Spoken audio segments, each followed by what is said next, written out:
And now we're 4. Oh, come on. Don't do this to me, Mythweavers. All right.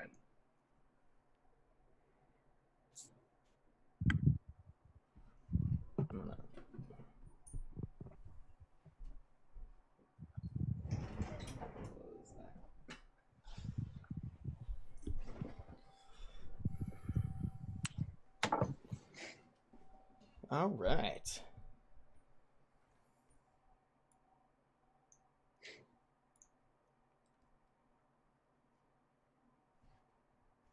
I don't know what it is, but I kept rolling shit. Every character that I've made, I've rolled mainly ones for starting gold. You know, I think it's just in the cards for you. You're bound to be poor in D&D forever. Well, that doesn't bode well for this character. He likes spending gold. Perfect. Well, then it sounds like it's exactly how it's meant to be. I might have to go into debt. They got a line of credit. There are plenty of organizations that will happily take out some credit with you. Perfect. All right.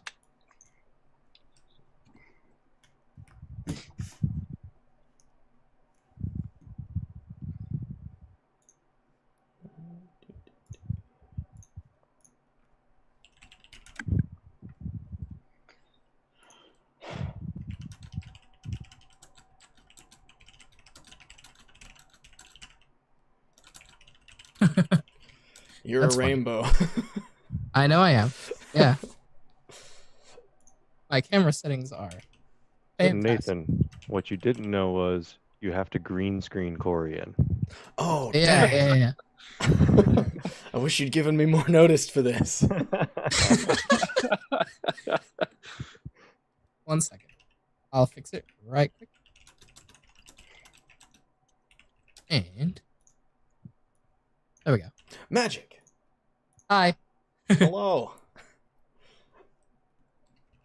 I have a fan on, so my hair is going to be sticking up like that and flowing. It's all for the drama, right? Yeah. I have the fan on as well because it's hot. Just need smoke and fog now. Just. That's a good idea.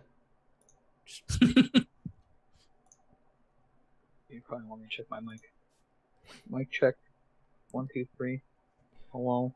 Hello. We can hear you now. You're a little quiet though. You're pump it up. I'm gonna see if my friend's on our Twitch channel to check our mic levels. That would be awesome. And I need to stop using Alt-Tab because it puts stuff over the cameras in OBS. How about now? Any better? Much better. Okay, cool. Yeah.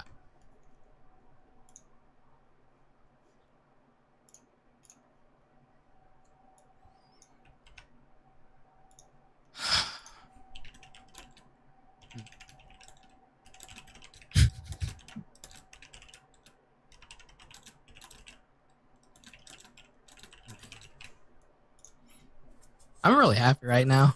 Yeah? I'm excited. This is going to be fun.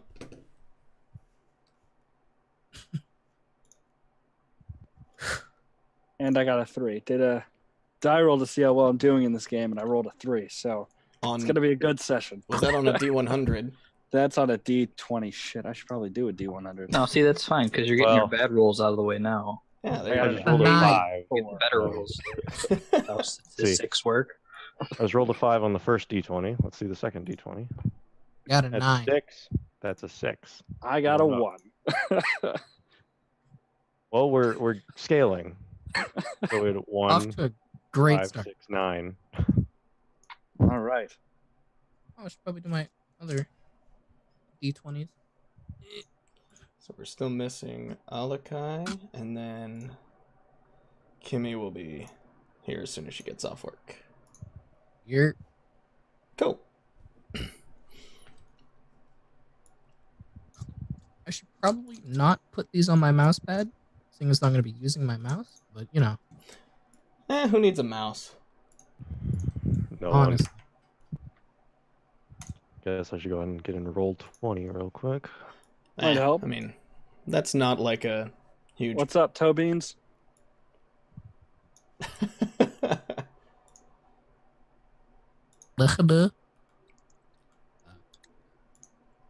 I am for sure not going to be watching chat like barely at all. So Understandable. once we actually start playing. I figured just have it up right now Yeah, absolutely. While we're getting everything going. and not look at the dismal amount of gold that my character actually has. Hey, Just- look who's online in Twitch chat. Hey.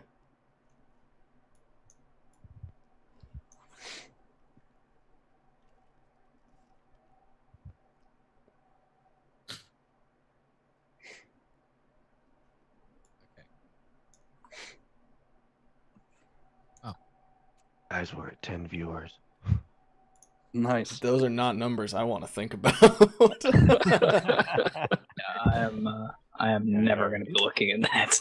That'll just make me play differently. I don't Yeah, want to do that. that's kind Yeah. of part of why I think as much as it's going to be hard, we need to just forget that we're streaming Yep. at all.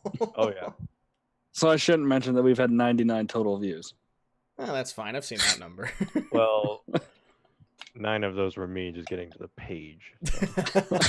All right. I wonder if So it we've had- counts since I'm logged into the account. Like, does it count my views? Yeah, it does. Probably. Well, then Yeah. probably half of those are Sorry. mine. I need to move these off my mouse pad like I said I was going to do. Nah. Why would you ever need to do that? I don't want dice on the floor, Nah. Be right back. because then I have to get up and pick individual dice up, and I do not want to do that. I'm currently in a fight with my apartment complex, which is why I'm leaning up against a spare mattress. Okay. They furnished my kids' room, even though we specifically asked them not to. And then after they did, they're like, well, now we can't move it. So you just have like a bunch of extra stuff. Yep. At least you don't have. They're not like trying to charge you for it, right? They're trying to. Oh my They are. God. They're trying to charge us $200 for a double occupancy. No. Yeah. No. I was like, well, fuck you guys. Like, help me out a little bit here. I'm already giving you money. You won't fix my AC, and you want me to give you $200 extra? No. No. That's. It's a D12. Oh, hey, I had a question. Are we using stress mechanics? Because I found I introduced it into the campaign I'm running. I found Darkest Dungeon stress mechanics translated over to 5e. That's not something I've ever tried to use. So I mean, I'd be open to it if we want to try it. But Let me post the link. sure. Maybe not in the first session. Yeah. Well, I mean, I doubt any of you are going to be stressed in the first session. Then again, I don't know, dude. It is Darkest Dungeon stat. It's like Darkest Dungeon stuff. So essentially, looking in the wrong direction gets you stressed. I'm rolling really well right now. Oh, that's a natural 20. Should have saved that. you only get one for the night. There it goes. Yep. It's not even on the die that I usually use. I usually use this one to roll because it rolls the best for me. I say know- that, then I roll a 3 on it. Someone in every group pre-rolls the dice. There's got to be one, and I'm glad we have one. There we go. I've been rolling this for a week. It's consistently got me the highest numbers. Hey, well then there you go. Oh, I think I've seen this before. I just never actually was using it. See, 16, then a 17. There we go. It I only goes do on. 20s though. It goes on wisdom modifier, so I have a minus to that. Let's not. we'll look into it and maybe we'll think about it like after a session or two if we want to add more. We'll see. No, of course. Just one of my players sent it over to me. So it's like, ah, cool. You guys want to be fucked up. All right. I mean, hey, you know, if the players want to be masochistic, that's on them. 100% on them. Which, hey, case in point, you're a player and you just sent this to me, so Yeah, fair enough. Is it masochistic if you DM like that, or say sadistic? I think it's sadistic. Yeah, No. you're sadistic if you want to play like that. Gotcha. That's actually a 1. I thought that was a 4. You know what? This is going to be an awesome start, guys. This is gonna be fantastic. How many My ones best have we looking thrown? one, too. That's like gold on it. I'm going to grab all my other dice just in case, real quick. I just like my dice are so far away. It's alright. I'll just. I have my 2 sets. I got my Diablo dice that I got from a BlizzCon box.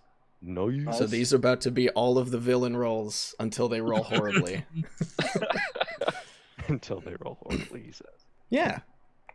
If I roll like 3, below 5s in a row, they're getting put on the bench. Dice jailed.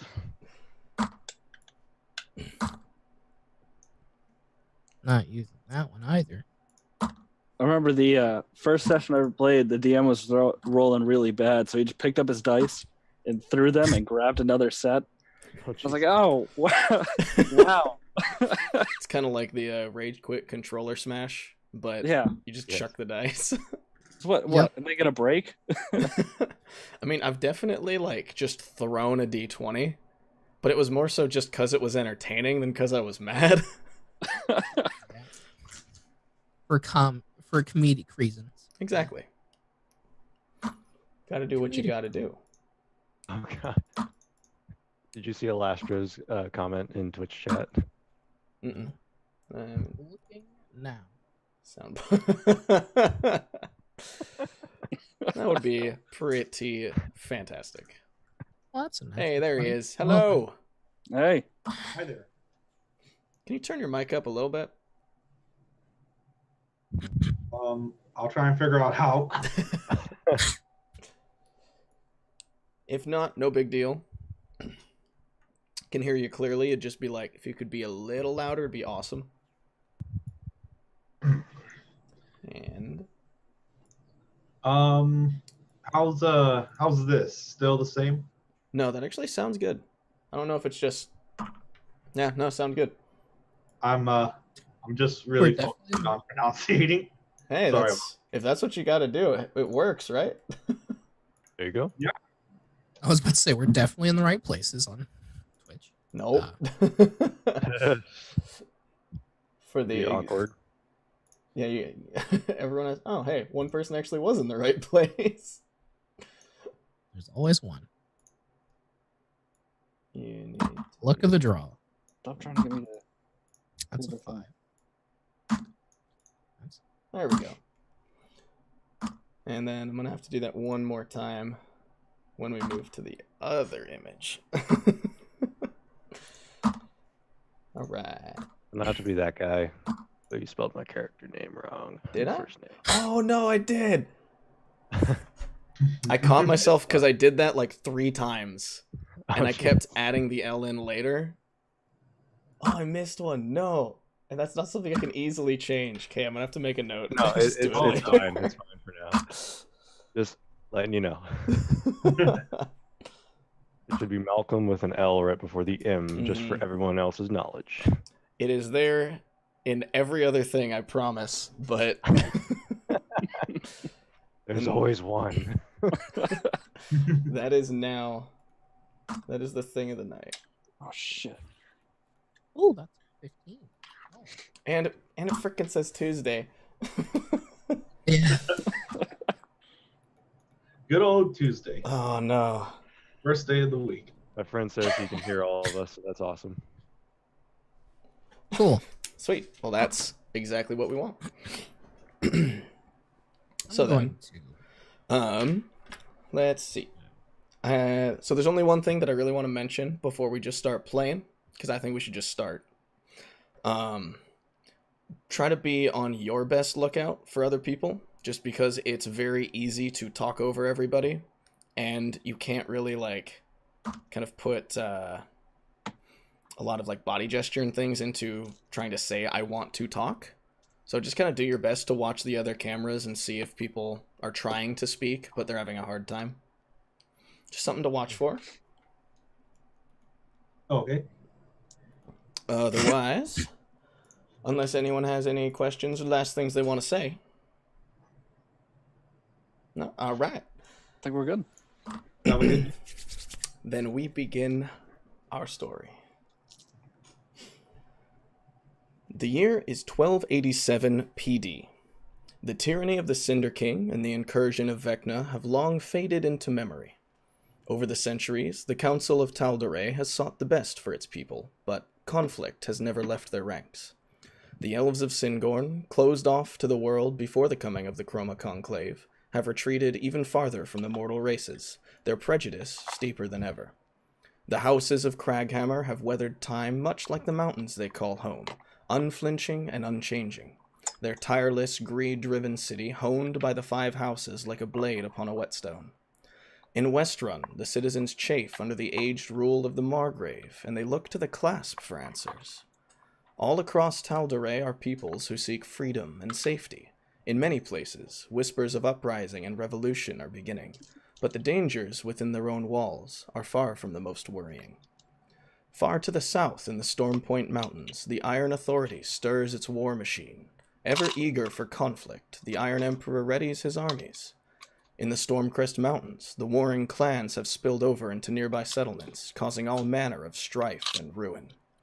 Far to the north, in the Cliffkeep Mountains, the ruins of Gatshadow flare to life once again, a dark presence taking hold within those nightmarish halls. We, however, begin our tale far to the east. Here, far south of the Alabaster Sierras, nearing the Lucidian coast, lies the sleepy lakeside town of Drynna, a town that came to prominence as a source of fish, meats, and hides. Here, on the day of Fulson, in the cold hours of the morning, with the light fog fading in the morning sunlight, some of strands of fate will begin to intertwine. Entering the town from the west, a pair of recently met travelers. One, a tall man with darkened leathers, and the other, a feline with light fur. Morgan and David, if you would describe your characters, please. Sure. Yeah, I'm white tabaxi with black markings on the top of my head. I'm just covered in daggers, with javelins over my shoulder and a bow over the other. All right. So, Malcolm is a man in his early 30s, standing over just 6 feet tall, average build. You gather he weighs about 160 pounds, dressed in blacks and grays, studded leather armor.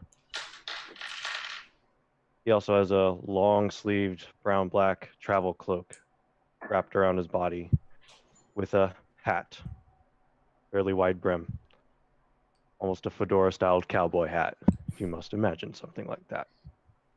He has a slight stubbled beard with short, average-length black hair, and strapped to his waist is a rapier and 2 holsters carrying firearms. As the two travelers enter into the town, the people are only just beginning to go about their days, aside from far off at the ports, where work has long since begun. What would you like to do? Well, I personally would like to go to the market. I'm here for a vacation, gonna pick up some nice shiny baubles, maybe head to an inn afterwards. Shiny Baubles Market. Should be interesting to see what you find here in Drynna. It's been a while since I've been home. Good to be back.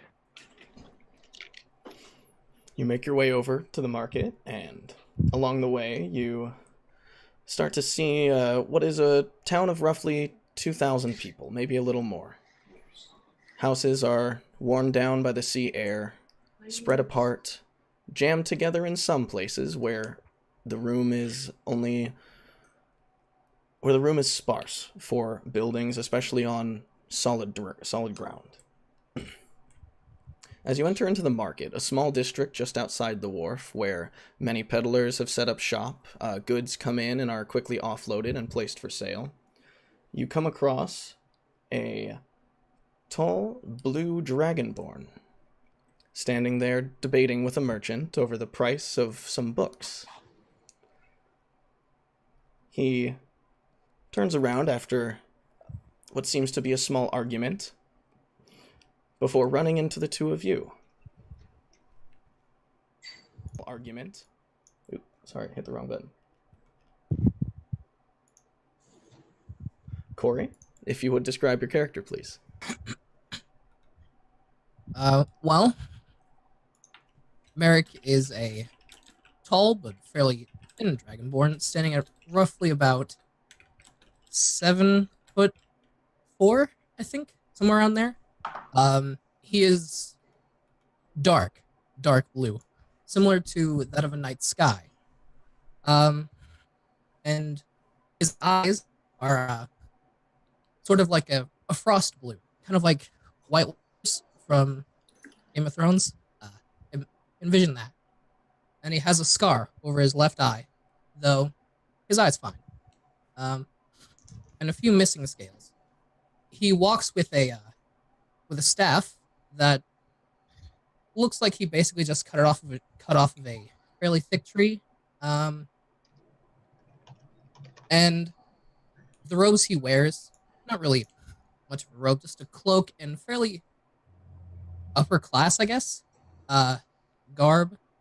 The cloak that he wears, the hood of it looks to be made of some sort of animal fur, light colored animal fur.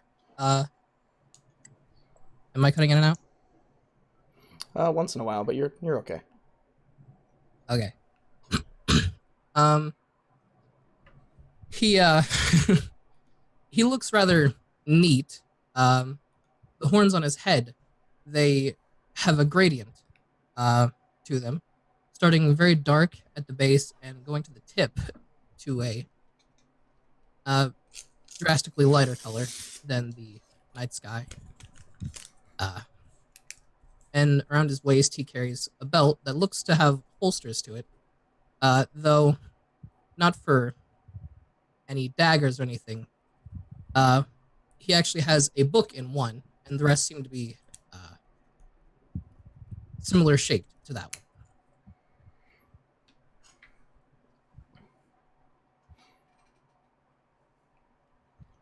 one. So, as Merrick turns around, he more kind of looks off into the distance, just thinking about the argument he just had with the merchant and book prices, because he feels like he's kind of being ripped off. Just starts muttering under his breath, kind of making, numbers in the air, doing math. So, yeah.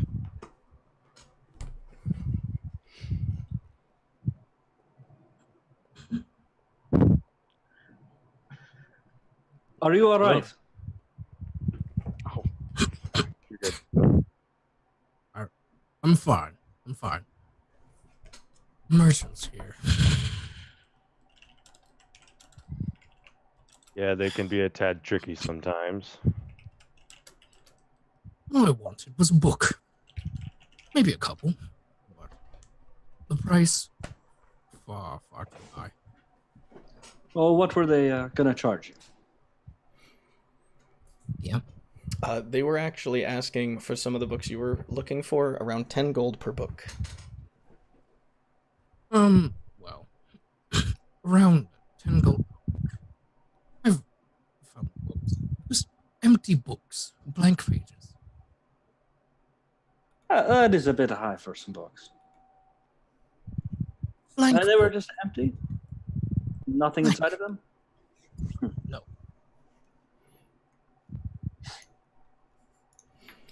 Well, I'm a Stefano. I'm Merrick. Full title, Bookkeeper Merrick. Hmm. Makes a sense with the books of them. Yes, indeed. Pleased to meet you, Bookkeeper Merrick. My name is Malcolm. Malcolm. And that's with 2 L's. He's very specific about the L's. Well, Merrick with 2 R's. There we go. What brings you both here? Well, personally, I'm just on a vacation. He's coming home. Oh. It's always nice to come home once in a while. Or at least from what I hear. Yes, it's been many long years since I've been able to come back home. So it's good to feel the familiar scent in the air, and all the fish smell could go away, but economy. I agree.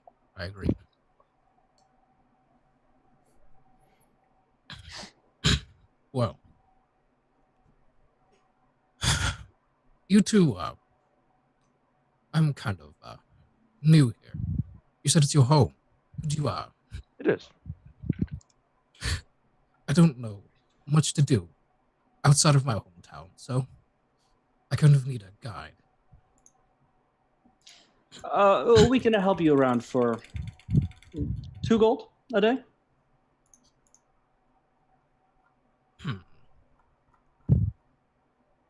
Well, I'll start with 2 gold a day. See where we go from there. Perfect. Stefano's gonna hold out his paw for the 2 gold. Hand him 2 gold. Malcolm is not holding out his hand. And yes, 2 gold richer. That's another bubble. That's great. Well,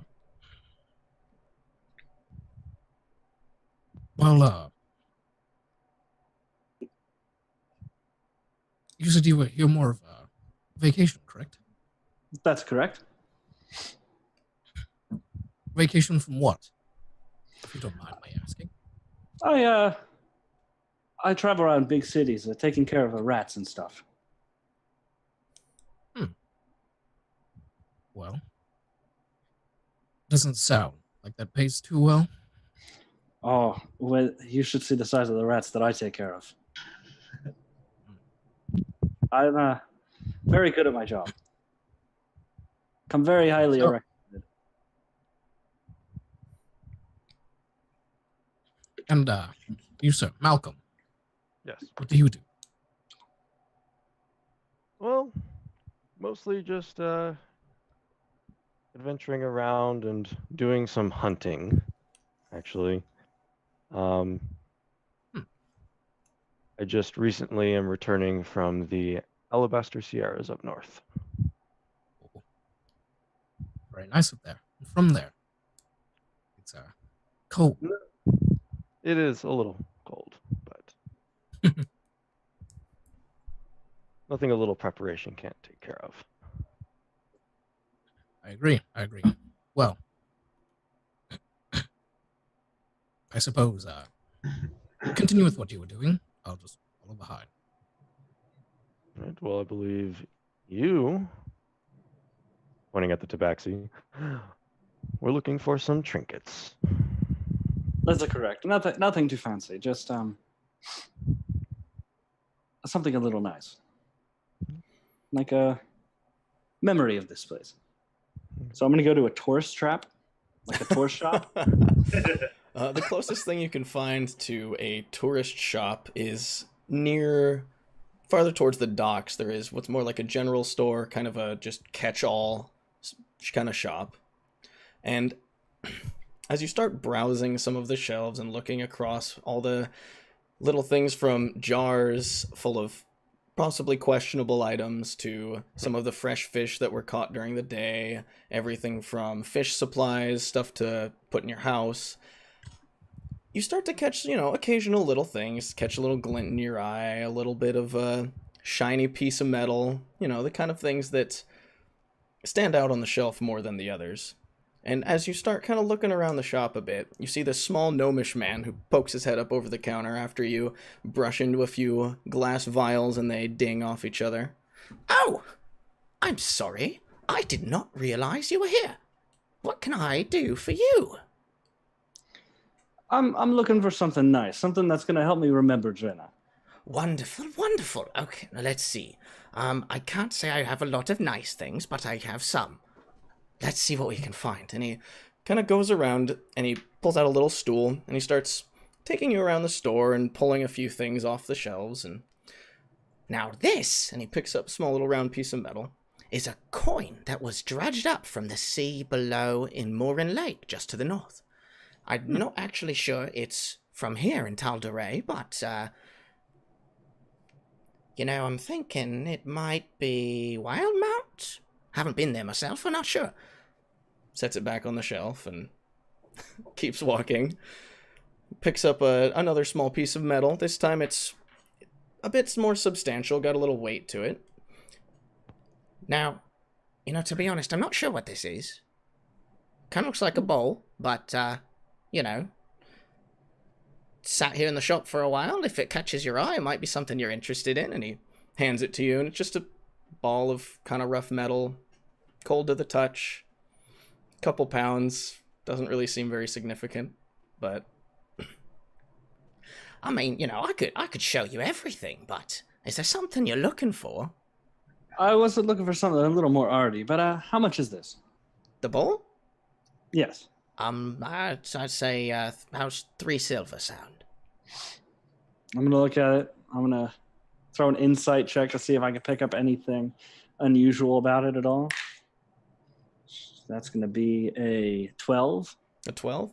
I mean, as far as you can tell, it's just a piece of metal.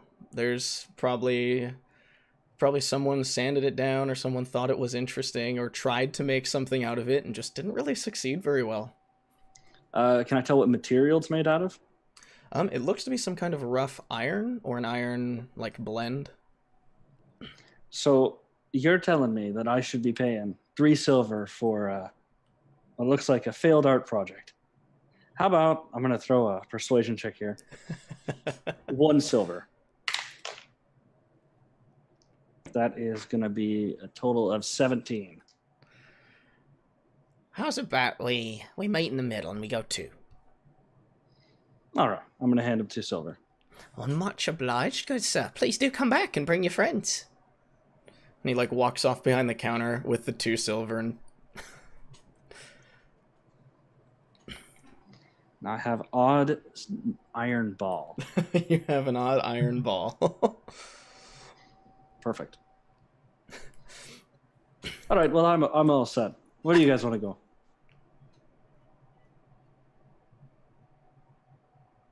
I'm down for work. As you guys stand just outside this shop, from the docks approaches a younger man, although his hair starting to gray, in what seems to be heavier armor than most of you. A darker color, old worn arms about him. And Chris, if you'd please describe your character. So, Edwin is stubble beard, but sort of neatly cut around his face, sort of medium length, grayish white hair, patches of black as it started to go gray completely. Looks a fair bit older than you would expect for someone that it looks his stature and sort of upright. Like you said, scale mail, as far as you can tell, darker in color, sort of brownish yellowish scale mail, with sort of a travel-like cloak that's sort of poking out from the bits of scale that's sort of hung over his shoulder. He has what looks to be some sort of mace and a shovel off of his back that sort of are just hanging off his shoulders and hung on by some sort of latch behind him. Looks to be a shield across his back as well. And other than that, he sort of just walks calmly with a sort of jauntly demeanor.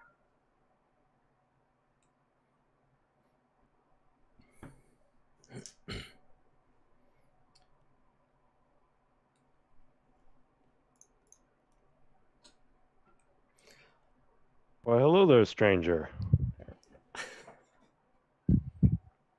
Hello. Can I help any of you? It's a really more of a question if we can help you. You look like you don't belong. You look a little well armed to be a person from this town. Are you a visitor? You could say that. I'm from up north, but I am just passing through. I'm just finishing a job and then heading up towards Whitestone. What kind of job? Sort of pulls out a sort of chained raven's feather that hangs across his chest. And pulls it out from underneath the scale. Sort of holds it out in his hand. I am a practitioner of healing. I provide ceremony for the rites of the dead. Come every once in a while when a person of interest comes and needs healing or a medicinal sort of interest of mine. I am moving on though. I have other things I need to take care of in up north. Nothing really here for me. Well, I'm Stefano, and these are my traveling companions. Nice to meet you, Stefano. I am Edwin Walker.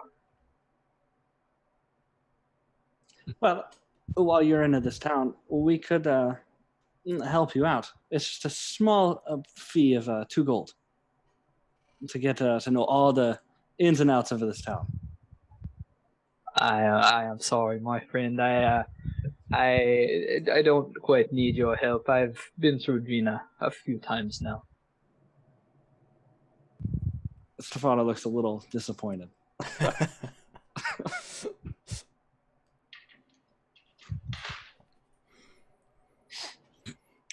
All right. So what else would you guys like to do? Where would you like to go so far? Does anyone else have an errand they wish to run? Not me. Not at the moment. Well, as the day begins to grow short and night falls, you all make your way to the tavern in varying groups, some separately in the way they came in, not necessarily all together as you all go about your business in the town, but being that there is only one tavern here, you do all end up in the same place. And as you come across the inn, it's the Creaking Boar, a plaster wood-framed cabin with a yellow tile roof, and they maintain flowers across all of the windowsills, although they are not the brightest colors nor seem to be in the best shape. Curtains draped, and as you enter, you can catch the wafting of a large amount of stew that is brewing behind the counter over a fire. The inside is littered with tables, more to your right than your left as you come into the door, as the left side holds the hearth and the fireplace, where a bard who is performing for the smattering of patrons that have come in at the evening sits. You see a male human, tall, balding, with a bit of an unkempt beard, a couple inches long, growing off of his face, as he sits behind the bar, dishing out drinks and food as people come in, and otherwise just maintaining the cleanliness and keeping an eye on everything. As you come in, you do see a few patrons that stand out. There are large groups of sailors, the which don't seem to catch your eye too much. There is one man who seems to be dressed much finer than many others in this town, eating alongside 2 of the sailors themselves. And then, next to them, you see, sitting over by the bard and at a table by himself, a taller, lanky, lightly tanned elven man with medium-length silver hair and finely dressed clothes. And Alakai, would you describe your character, please? Tanith is an elf. He, as was said before, a bit on the lanky side. Some might describe it as skin and bones, but that's mostly just because of genetics. High cheekbones, narrow eyes, kind of kind of a bit of a standoffish look to them.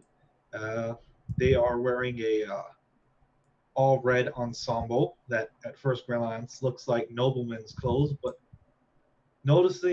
taking a closer look, you can notice there seems to be a bit of studs hidden and embroidered within the outfit.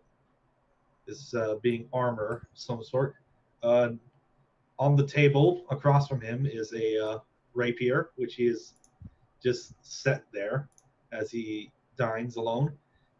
He wears a shoulder length black cape and a smallish red hat, which he keeps, which is set on the table in front of him as well.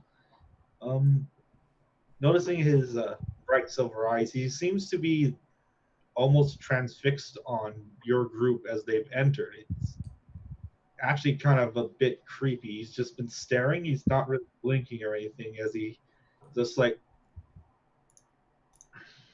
eats his food.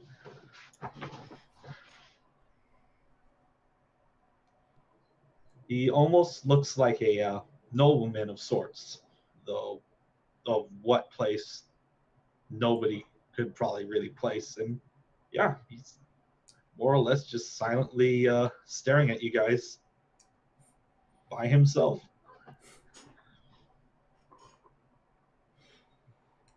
So yeah, as you guys enter, there's no real change other than the odd elven man staring at you from the corner, but the room itself doesn't pay you much notice, even being a slightly odd group as you are.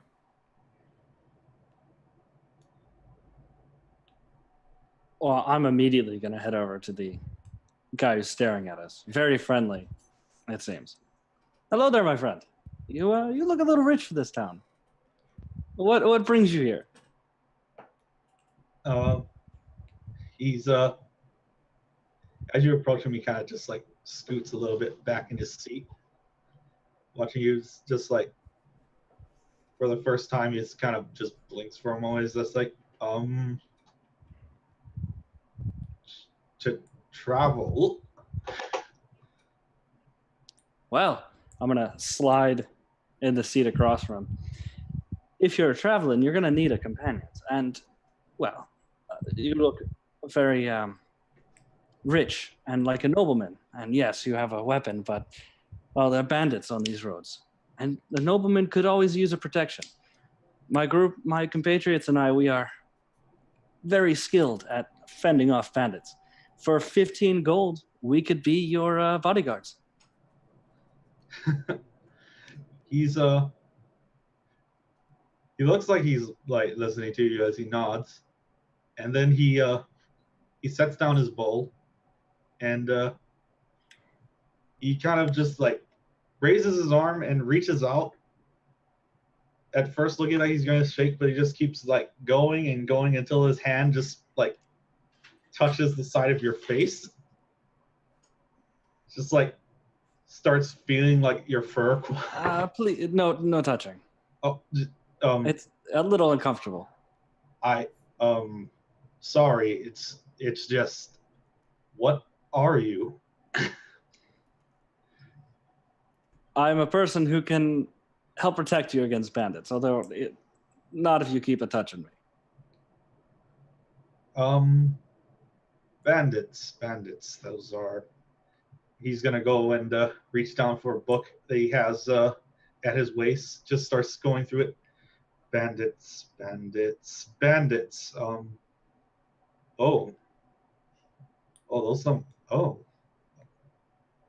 Sorry. How much did you say it would be? 15 gold pieces. I'm looking back towards the group and kind of like, like I need help. This guy's a little weird. 15. He's gonna set his book back on his waist and going to reach down for his for I guess his coin purse. And he just starts counting out the gold in there by hand, like one at a time, and 14 of 15. And he's gonna hold out the 15 gold. I'm gonna take the 15 gold. Perfect. We are now this guy's bodyguards. He paid us A minor sum of gold. I'll split it up in a bit. I look back to the others, and my eyes immediately go to the Dragonborn. Yeah, Merrick gives you kind of like a wide-ish toothy grin. Kind, sort of. Not meant to be hostile. But sharp teeth, you know. He blinks and he's just like, what manner of creature are you? I'm Dragonborn. Dragon person. Dragonborn. He kind of raises his sleeve and shows all the scales on his arm. That's amazing. Well, So, were you born from a dragon? I don't quite know, really. I'm sorry if this is a bit rude. I'm kind of a bit new when it comes to, well, being here. I motion with my arms towards just the tavern. How do you mean? This is kind of first time I've ever been out. Well, if you're looking for guides, we can help for an additional 2 gold. 2 gold? Merrick kind of squints a little bit and starts to put the pieces together. Well, I'm not sure about that just yet. Everything's just so fascinating here. Like this stuff, I say, holding up the stew. It doesn't taste too good, but there's something about it. I just can't stop eating it. And then there's you, and you, I say, pointing to the Tabaxi and the Dragonborn, and you two, I say, pointing between the 2 humans. Just so many different everything. Well, I'll cut in for a moment. I'm not with the group at the moment. I'm just sort of in the bar, sitting alone by myself. I didn't follow along with them. Pointed to I pointed Just to randomly. It was just by chance you're sort of pointing off, and both of us lined up perfectly. Manners. My name is Tanith Autograti. It's a pleasure to meet you all. I give a bow. I am Merrick. Very nice to meet you. Stefano. Stefano, that's a nice name. Thank you. And this is Malcolm. Who's actually over at the bar, not having paid attention to all this. That is Malcolm. His ears are so short. I wouldn't suggest saying that to him. Doesn't seem like the kind of guy who would appreciate that. I agree, but... Is that rude? I'll try not to be rude. Sorry. It's okay. Just no petting me and no mention his ear size. I pull out a slightly smaller, like, travel journal and a little quill. It's just like, no petting, no mentioning ear size. Okay.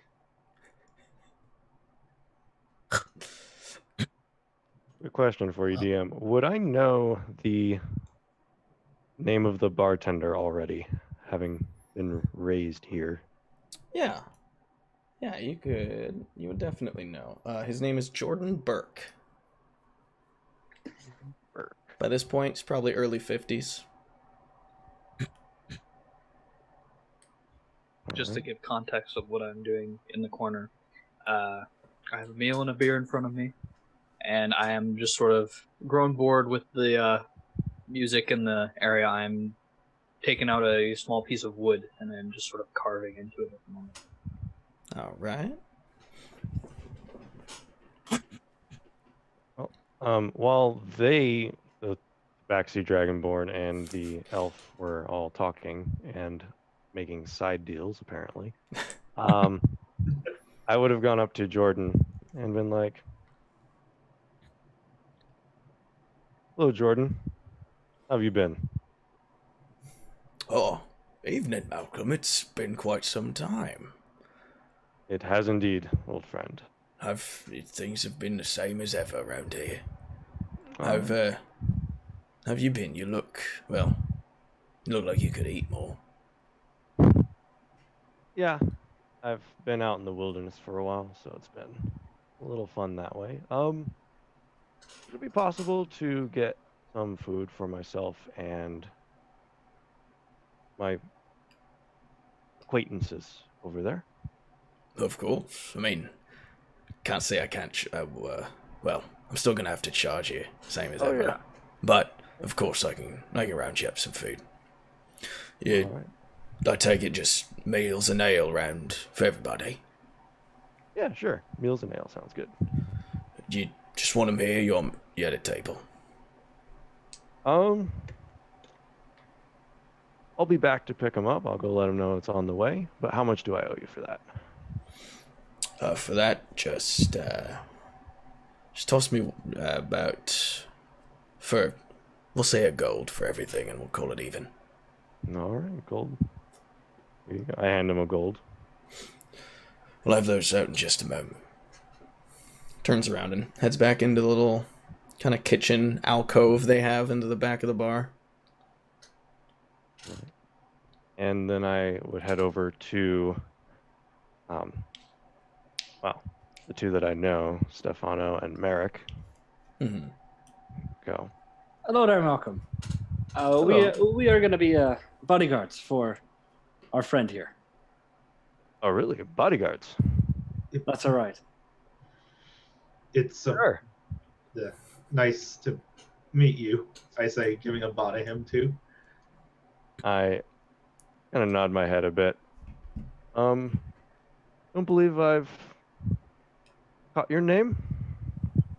My name's Tanith. Tanith Autograti. It's nice to meet you.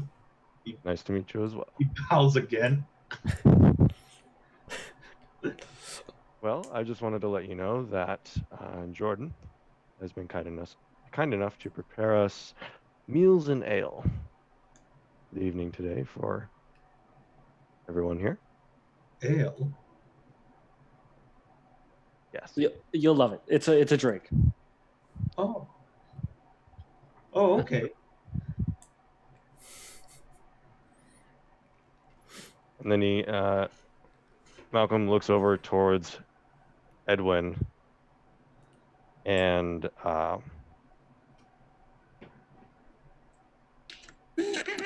briefly walks over to inform him about the ale and food coming out to him. Oh, to me? Yes, For to me. you. Oh, okay. I'm still whittling away at a piece of wood. I sort of look up and down at the ale I already have at my side, and I won't ever knock free food. It's just kind of like You can join me at my table. I already have myself here. I don't have very many chairs, but and you are also welcome to join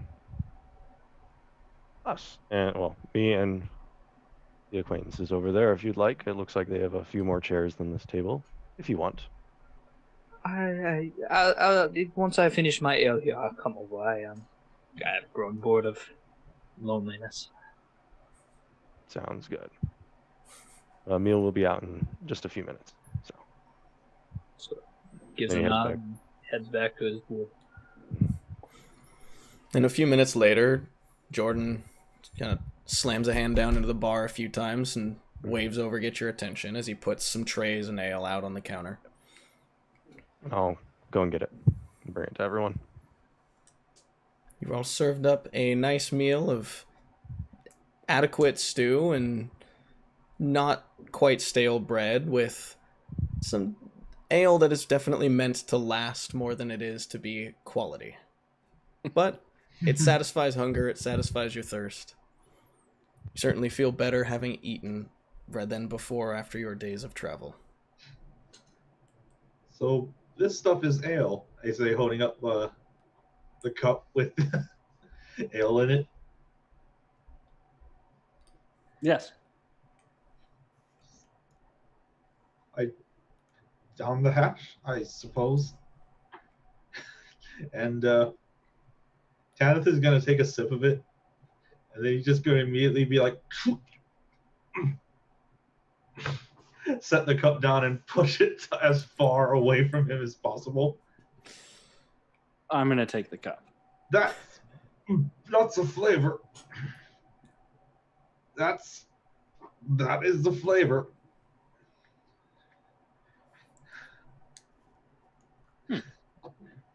Just gonna look at you guys being able to drink it. Just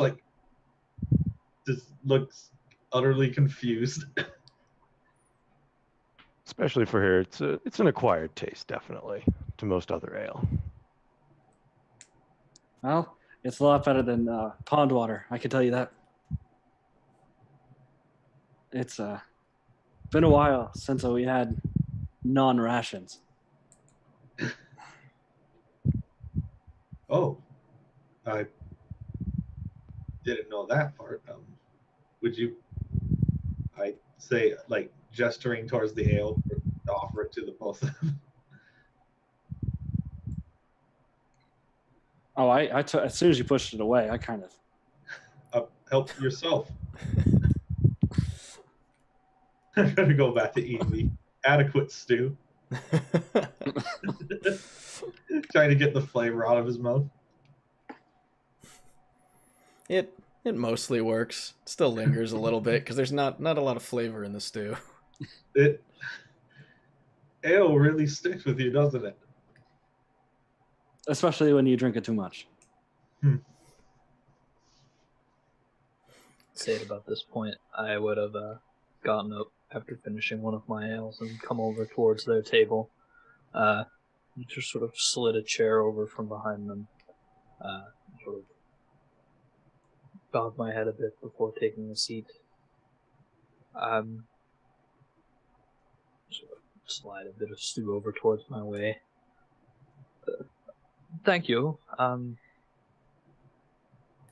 don't quite know all of you. I had Stefano here, but I didn't quite catch your two names, and this one's new. I'm Edwin, if you didn't catch me the first time. All right, Merrick. Very nice to meet you. Kenneth Autograti. It's a pleasure to meet you. I'm Malcolm Romanzal.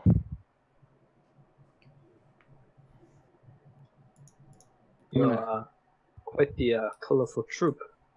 We don't quite get a lot of your species here in the northern parts here. Where are you all from? I'm from Whitestone. Here and there. I really come from everywhere. It is a bit cold up here. Much prefer the warmer climates. Oh, there are warmer places? Oh, sorry. I'm from Singorn. Oh, that explains a lot. I am from here in Drynna, actually.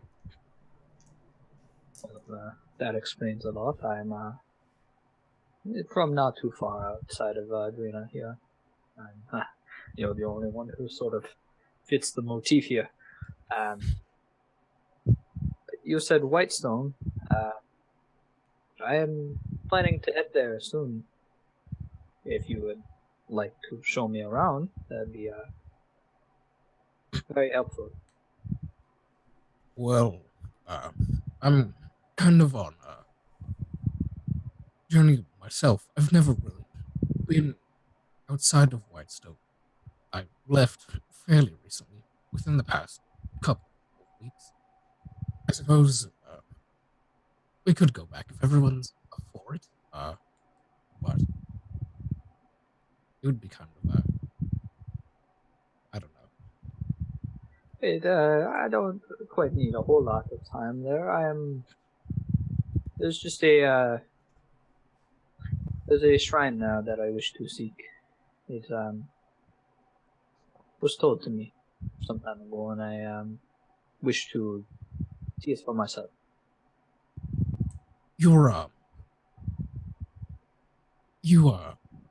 Are you a cleric of sorts? The healing type. That would be a very accurate statement, I guess you could say. I don't like to rely on my priestly duties, but I try to stay connected to the more powerful beings among us.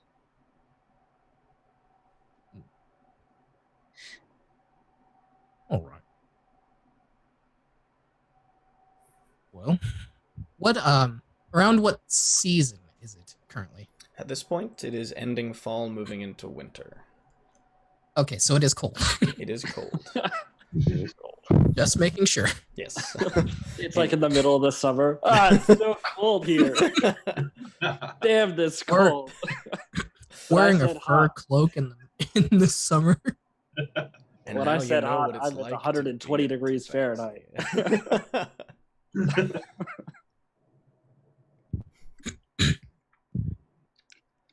Oh, So at this point, I've been kind of playing with the just ball of iron. I think I got it ripped off. What is that? I don't know. appears to be a ball of metal. A very accurate statement, but I feel like there might be something different to it. Or a Noma just ripped me off. Both possible. Can I make a check on that orb just to see if there's anything magical about it? Sure, make an Arcana check. First roll of the campaign. Well, The first official roll. yeah. I mean, not getting gold. Okay. This is going to be. Oh, that's good. It's a 17 plus 5. 22. 22. As far as you can tell, while it seems like there might have been attempts to do something with it of perhaps a magical nature, the item itself is mundane in every way. The ball.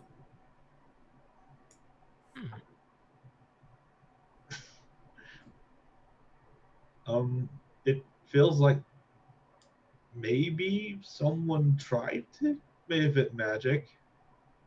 Like maybe a long time ago. But it's a ball.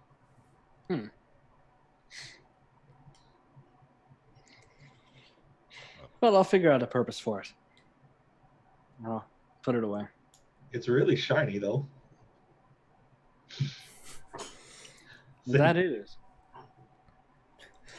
As you guys begin just kind of sharing in some light conversation as you finish your meals, and most of you drink ale, one of you looking at the rest in confusion, you see a kind of frantic sailor come inside and walk over to that finer dressed man who was talking with the sailors, and you can overhear him somewhat as you just hear, Sir, what's this? We lost another one. There's another ship's gone down, and only 3 came back this time. I've got to head back to the docks, but you should come check it out. There's the captain's gone again. And he takes off down, and you see the man kind of a little bit of more of a worried look on his face as he cleans himself up and leaves some. He pulls out his pouch and counts out a few coin and leaves them on the table as he stands up, says a few final words to the men at the table and heads out. Well, it was strange.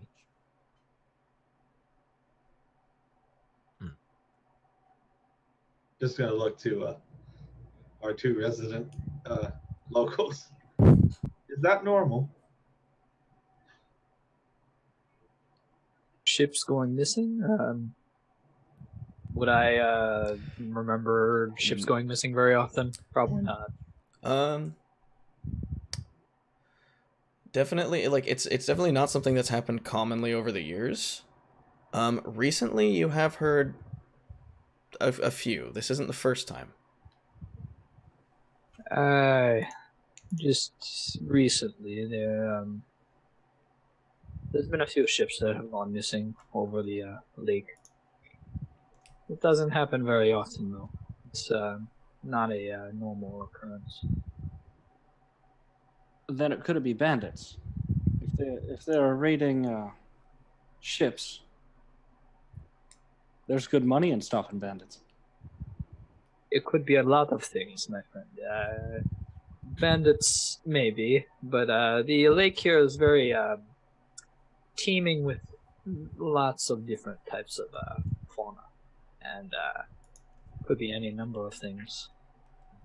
Many That is large true. beasts to a horde of pirates for whatever reason finding themselves only on the lake. It'd be very easy to get caught up if you were a band of pirates on the lake. I'm just suggesting things. If we are going to stay here, we are going to need money. I bet we could get a nice reward for finding out whatever's causing these disappearances. And an even better one for stopping it.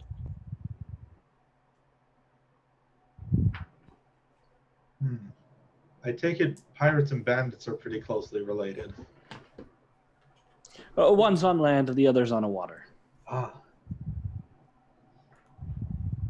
Just, there wasn't a lot of water where I grew up on.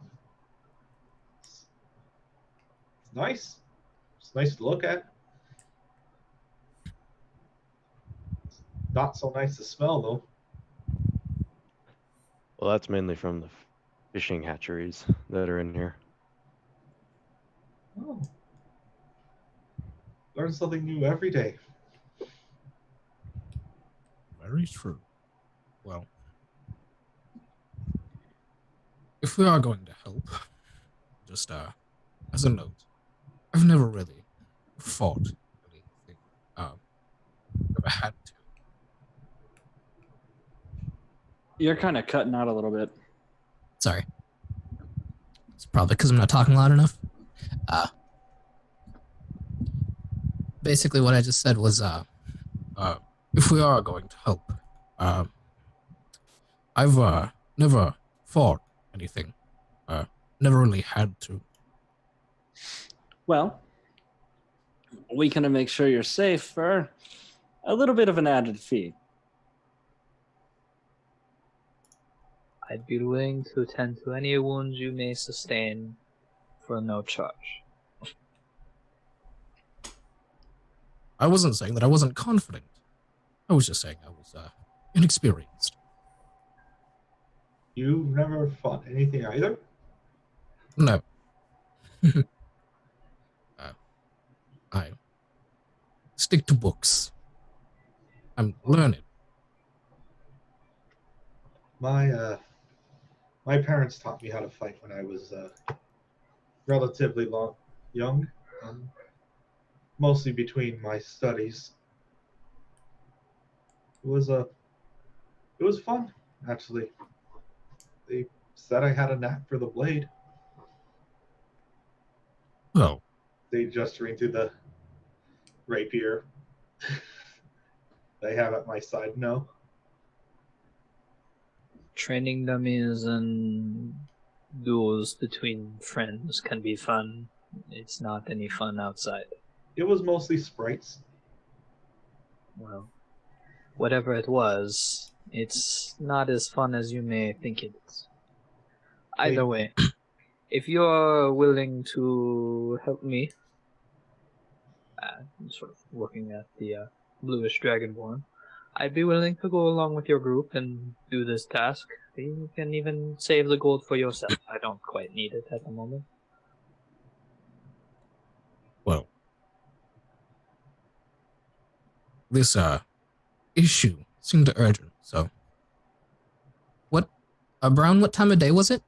At this point, it's getting to be about noon. There's plenty of daylight left, so if we're going to go, we should probably go now before it gets dark. That's a good point. I'm gonna stand up, brush myself off, and start heading towards the exit. Take it everyone follows suit. I'm going to wordlessly just follow. Yep. I I want to quickly clean up any of the wood shavings and such I have in front of me, and then get up. as I get out of my seat, I give like a snap of my fingers towards the bowl of finished food, as it just suddenly cleans itself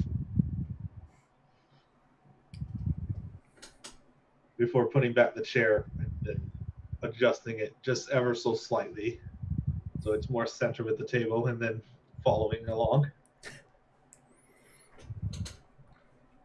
And as Malcolm exits, he nods to Jordan, bartender. It's like an Waves at exit you. greeting. Yes.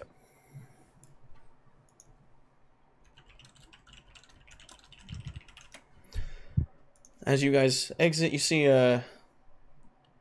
going towards the docks. There is a heightened amount of activity. There are a few sailors that have been set aside as the man who you can now probably assume to be the dock foreman is there, speaking with a few others, dishing out orders to some as he seems to be kind of reorganizing the way the docks are at this moment, as people are in all manner of states of worry or panic. Some people are angry, others are confused. He is speaking to, as you approach, an older human gentleman looking to be probably 60s, 70s. Long, kind of wispy gray hair and a clean-shaven face amidst a very haggard, sea-worn skin. And as you approach, you start to hear a bit of their conversation as he seems to be just asking him a few general questions of, "Look, you've got to tell me what happened." "You know what happened. I've told you this 100 times now. The ship was attacked by fishmen." There's no fishmen in the lake. How many people do we have here every day?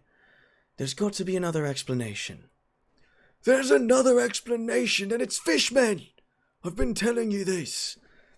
And you just hear them kind of going back and forth for the moment as the foreman refusing to believe what this man's telling him, and off to the side are two others you see that are haggard, wet, torn clothing, seated aside, both of them eating some of the rations that are seated at the docks as all the workers begin to run around. There's several ships that have just come in that are being unloaded. The docks themselves are still a bustle with activity, but this area itself is kind of set aside for whatever's going on right now.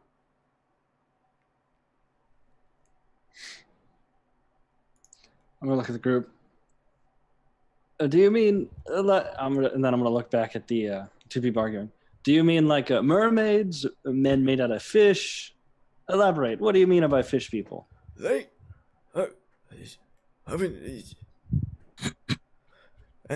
were tall men with fins and gills and blue skin and fish scales. They came out of the water with tridents and attacked, and they brought the ship down with tentacles, and they killed most of the crew, and I don't know why they didn't take us too. would I have read about any of these creatures? Give me a nature check. Okay. And would I That recognize is, this as 19. 19. Okay. What was that, David? And having grown up here, would I recognize that from my past at all? Like having heard tales of this stuff or Here? prior? No. Nothing like this here. 19. You certainly recognize at least some of it.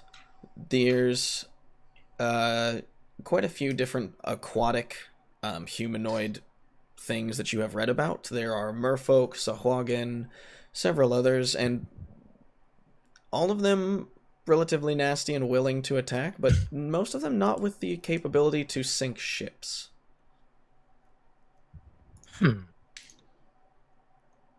Merrick, recalling this, would relay such information to just the general populace. The dock worker, or the foreman, turns to you as you kind of talk about some of your studies. And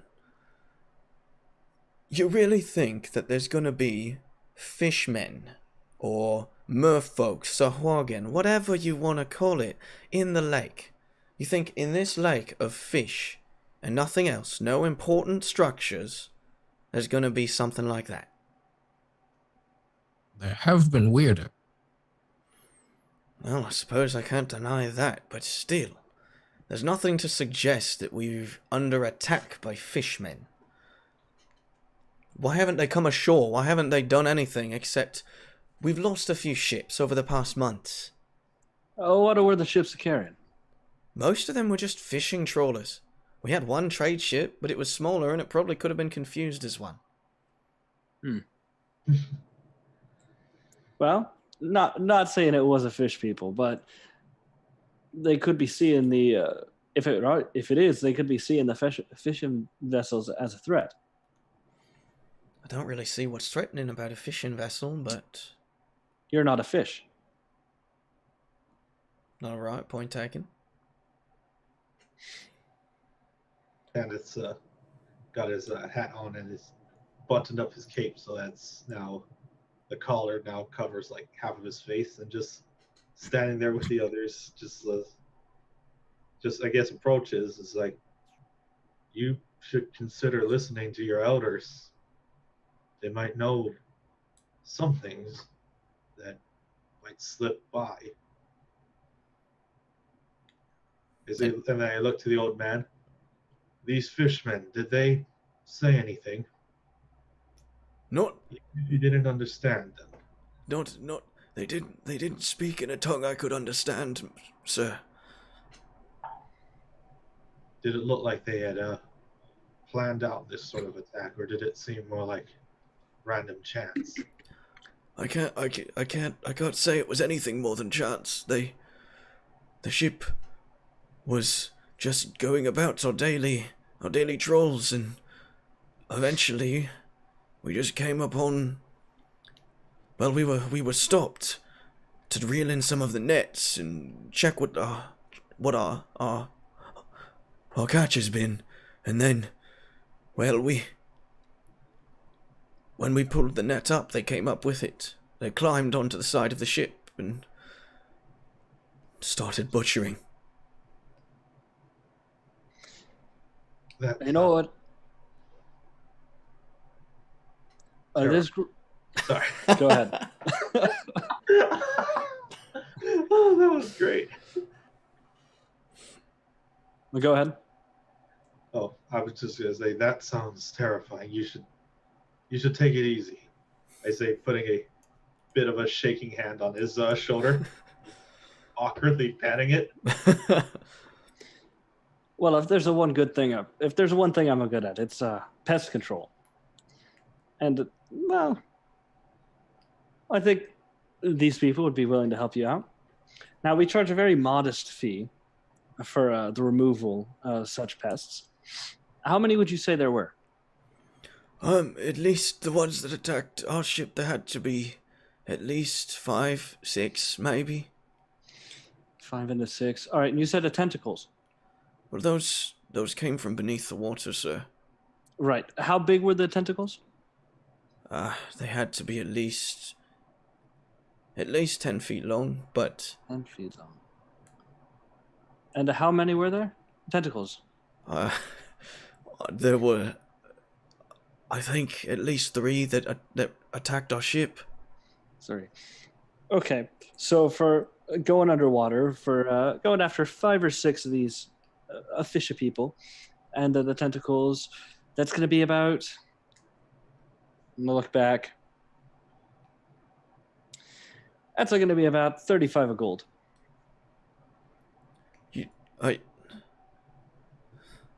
Before you can even say anything, the foreman kind of puts a hand out. Just, If you're looking to investigate this, I'm not the man to talk to.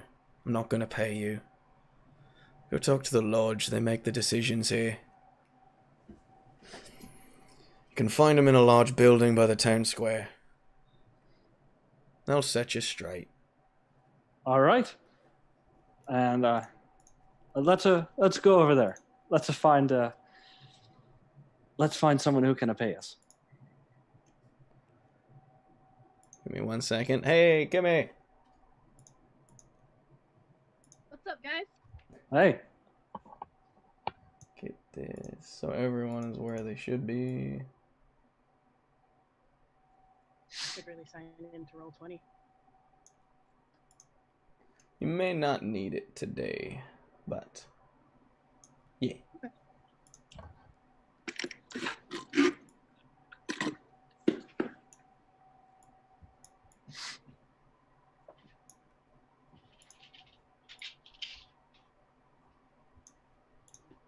There we go.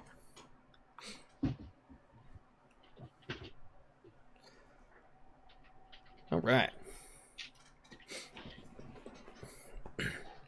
So, what are you guys gonna do? As That was- we're, The lodge. Yeah. as we're walking away, and we get out of, I guess, line of sight of the barge and the foreman and everyone else there, Tav is still with his somewhat menacing appearance. It looks like he has like darker shadows under his eyes thanks to the hat, and can't see most of his face. But he's just gonna say, that man looks so old, like 1,000 years old. I can guarantee he's not 1,000 years old. It's just, I don't know why he wasn't the one in charge and that younger guy was. I mean, this seems so weird. You figure the person with the most experience would be the one calling the shots. That's how things in Singorn are run, at least.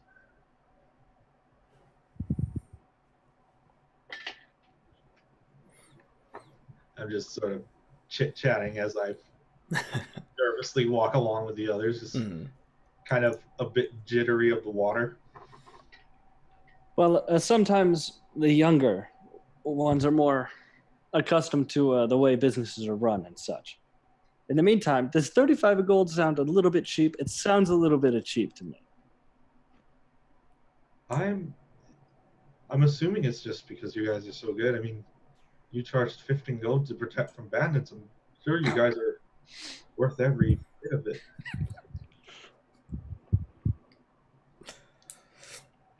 It all depends on what the lodge says. They are the law keepers of this town. Ah, What I of remember. course. So as you guys make your way through the town towards a larger building set near the town square itself, a wooden single-story structure that serves as the town hall and the place where the community leaders gather to make any decisions that are law-oriented as well as just important delegations. As you approach, you do see an older man, looking to be late 30s, early 40s, who wears kind of worn, beaten clothes, brown hair graying along the sides as it's starting to recede, blue eyes kind of scanning the area as he looks at the tiefling that stands in front of him with freckled skin, black hair, white arm wrappings over the wrists and forearms, and somewhat loose clothing. Kimmy, if you would describe your character, please. thing. And anyway, never mind. So she's about 5'6", tan skin, black hair, with little, not these, but little buns on top of her head. White wrist straps, kind of a gray, blue, white outfit, poofy pants, a hooded cloak, and a sword, a short sword strapped to her side. And you see, as you guys approach, he turns from the conversation he was having and looks at the group of you. Another lot who thinks they can solve our problems, eh? We're the lot that will solve your problems. With some compensation. We'll talk about that. This one here, he says, gesturing to the tiefling beside him, is offering the same thing, but I think you've got a much better chance with greater numbers. Come on in. We gotta talk to the rest of them. And he leads you guys inside to what is like kind of a smaller meeting room where there is a table stretched in the center with chairs all around it, and already seated at the table is a female dwarf, relatively muscular, rags, and a bit dirty along the arms and the face, with red hair tied up, bit of a round face to her. A female human, decently well dressed, brown shorter hair, very clean skin, green eyes, bright green eyes that check each of you in turn as you come in. And then another male human, a bit stocky, leather gloves, leather jacket, well-worn pants. His hair mostly white, but prominent gray streaks with dark brown eyes that check each one of you, similar to the way the woman's did as you each come in. And as the man leads the group of you in, he gestures to each in turn, pointing to the dwarf. This is Torbera, one of our more senior members. Over next to her, that's Elisaline. And then next to her there is Norman. My name is Drogo. And it's to us that you're gonna have to, explain why you're the ones to solve this little problem we're having.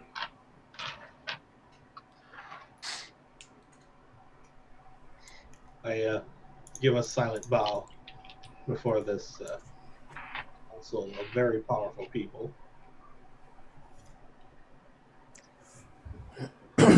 Well, I think it's going to be our group that's going to have the greater chances of success. I'm Stefano Lucasio, and I am proficient in removing pests and helping businesses function a little bit better without, that rat in the basement. Now, we have a larger group. We are skilled in different sorts of ways. A very well-rounded group will be able to take care of this problem quickly, efficiently, and quietly. Certainly like the idea of quietly. I don't know. He gestures to the group. And What are you thinking? Elisaline kind of leans back in her chair. She looks you up and down, Stefano. And There's a great many people I've seen come in and out of this city, and you certainly have the bearings of someone who's more than a rat catcher. I don't know, I trust him, for some reason. I say we hire him. Norman kind of leans in, the just well-worn lines of his face as he... I mean, I don't see a reason not to. We need to get this taken care of. And then the female dwarf kind of stands up, and not getting much taller as she gets out of her chair. Do you really think that this is going to be the way to solve this? You think just some odd band of nutjobs? That's going to be how we solve this? Truly? Look, I'm gonna be honest. And I don't mean any offense to you lot, but you're a bunch of unproven... Well, you're a bunch of unproven strangers to me. I don't see a reason to trust you with our town's well-being. I'll tell you this. We'll get payment after we get this done. And if we die in the process, you don't have to pay us. You know, you've got a bit of a silver tongue there. You know how to sway me. I like the idea of not paying you, I'll be honest. And what of you, lass? You just gonna join him? Are you gonna try and figure this out on your own? I suppose numbers would help.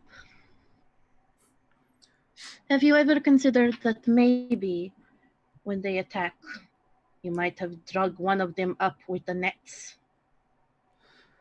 Well, I haven't considered that at all, but, you see, I work in the mines. I'm not one to be on the fishing boats.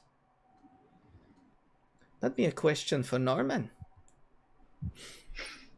No, I haven't seen any of them come up in the boats, but, I mean, I suppose people can be careless. I wouldn't be surprised if it happened, but is that really a reason to sink a ship? You are encroaching on their territory. They feel threatened, perhaps. But they... Oh, sorry, go ahead. I don't know. Either you can deal with them or we can deal with them. Either way, the problem is going to get taken care of, yes? I much prefer that we take care of the problem. I just You're look right. him up and down. What is this? What is this? I'm looking just between all of my traveling plans while standing at attention. As soon as the dwarf stood up, I just went ramrod straight at attention. I'm just looking around at the others, just totally like, is this okay? Is this what he does? Just quietly though, just complete silence. Drogo leans against the wall next to him as he kind of sizes your group up and down one more time. Alright. If we're not paying you till you're done. He looks to each of the others in turn before. I can offer you, I'd say 100 gold apiece, if you complete the job.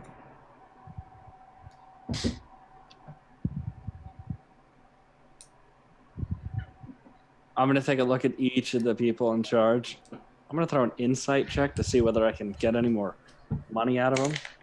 That's a grand total of a 3. As far as you can tell, they are very stern in their decision here. Gotcha. I will. Well, if there's no complaints from the group, then that sounds like a decent price. Any of you object? Or are you willing to do what we're asking here? Merrick just nods. I just More like, I apologize. don't worry. Tath just crosses his arms behind his back and just holds his head up like this before giving a nod. Malcolm will step forward and actually take off his hat as he begins to address the lodge members. And it's now that without a shadow being cast from the hat, you see from the forehead on the right side, there's 2 distinct, healed over but still visible scars, like scratching down along his face all the way to his chin. And he steps forward and says, "End it. If it puts you at ease, I am formerly from Drynna here, and also specialize in hunting down monsters, if need be. Oh, you'd get along well with Perrin. I see a fire in you. I think we can do well with you lot. As much as I don't want to admit it.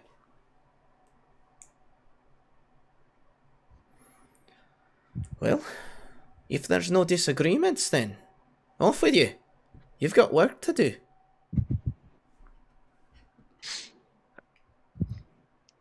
I'm gonna just give a bow like that, spin on my heel, and march out there. And just leave. Yep. We'll be back with we'll try to take whatever's causing this mess back. Maybe you can talk to him.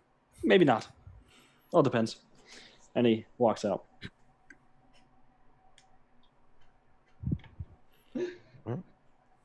Yep. All. Outside the door, Taz is just leaning against it with his bat, just like almost hyperventilating into his hat. That was so stressful. What is wrong with this one?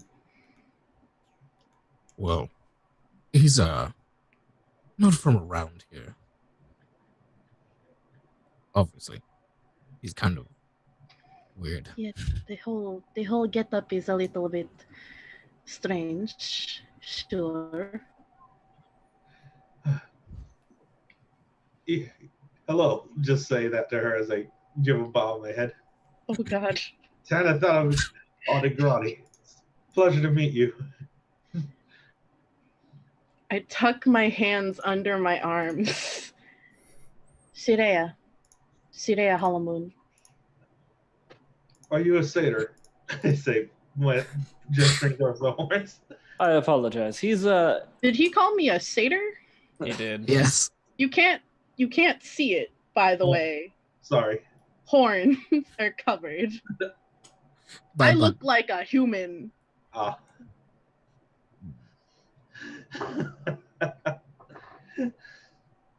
Ooh.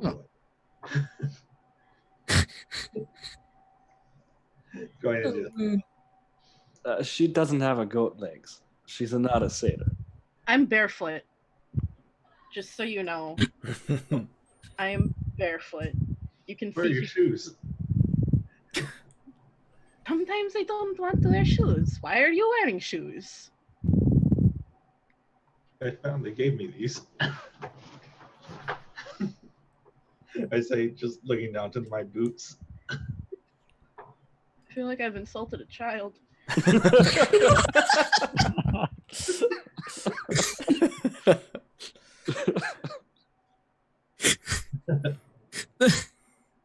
Anyway.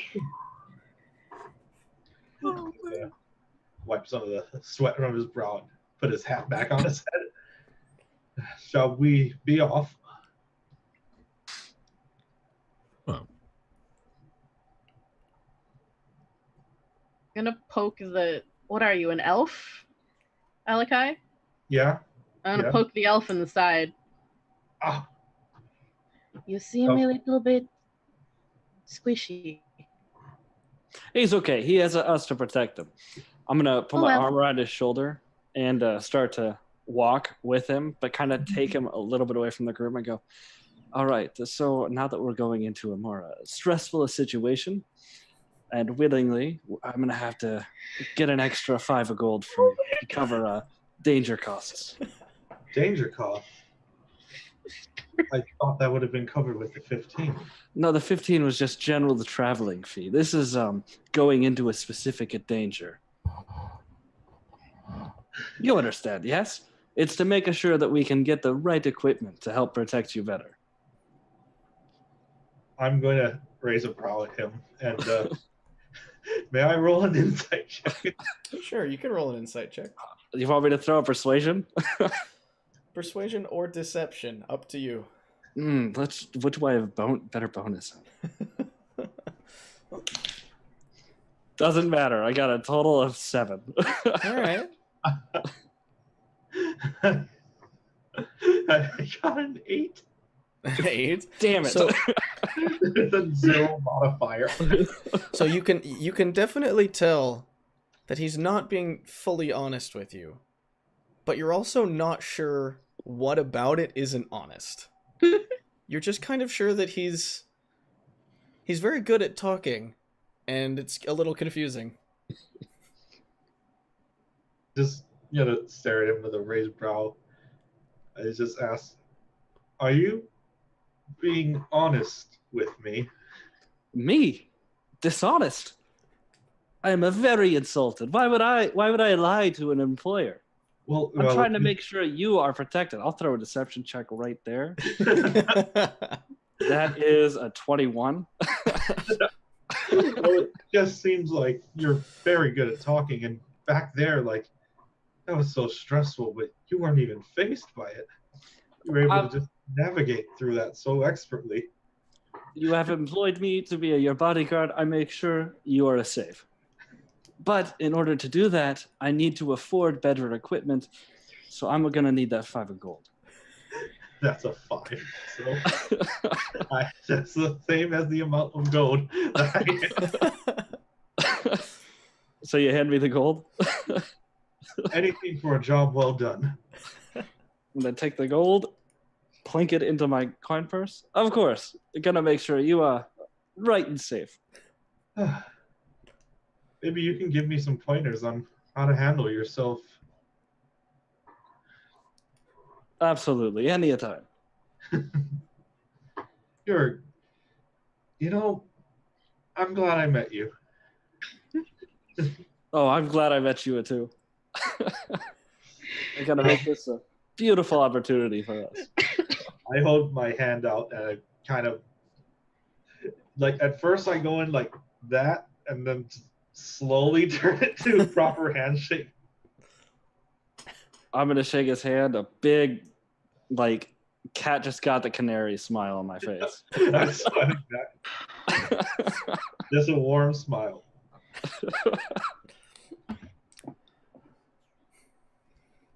All right, and right there, we're about halfway, so we're going to take just 5 minutes. People can go to the bathroom, get drinks, whatever people need.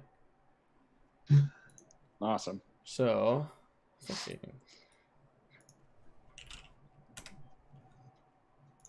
All right, so we'll be back in like 5 minutes here. Sounds good.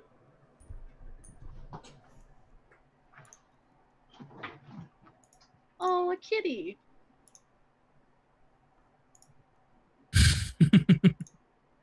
Cats.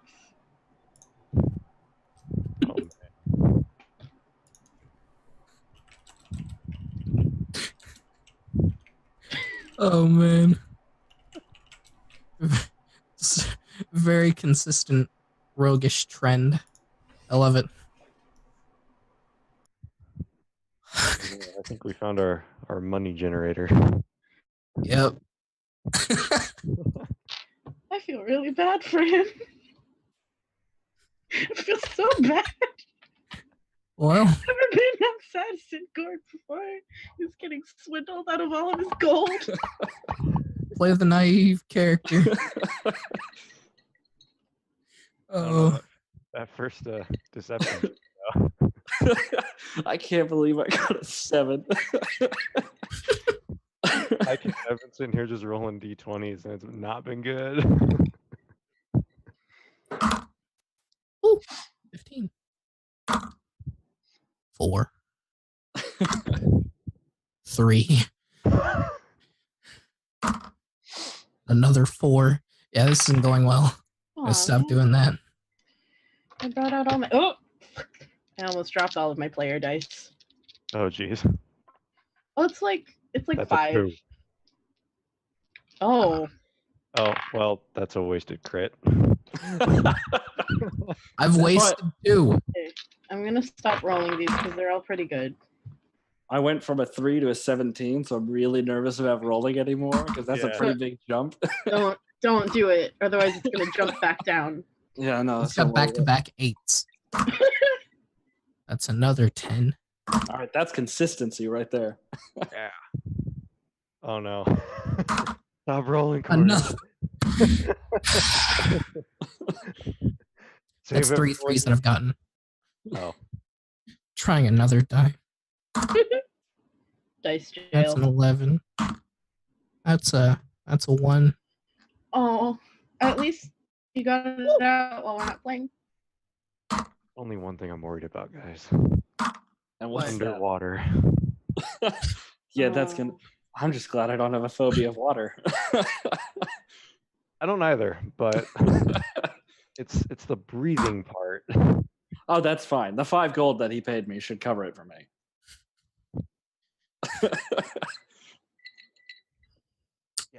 That's the third natural 20 I've gotten while we're not playing. Oh my god, stop rolling. You're gonna need it for that Constitution check. How You're good just is my gonna get constitution? ones from now on for every 20 that you get. Oh out of god. game. Yep. Stop rolling, Yep. Corey. I will. Seems like we have a fun little ragtag band. What you call us? Nut jobs? Yep. We're We gonna should go probably fight some survive fish our first people. mission first before we name ourselves. Only one of you knows my name.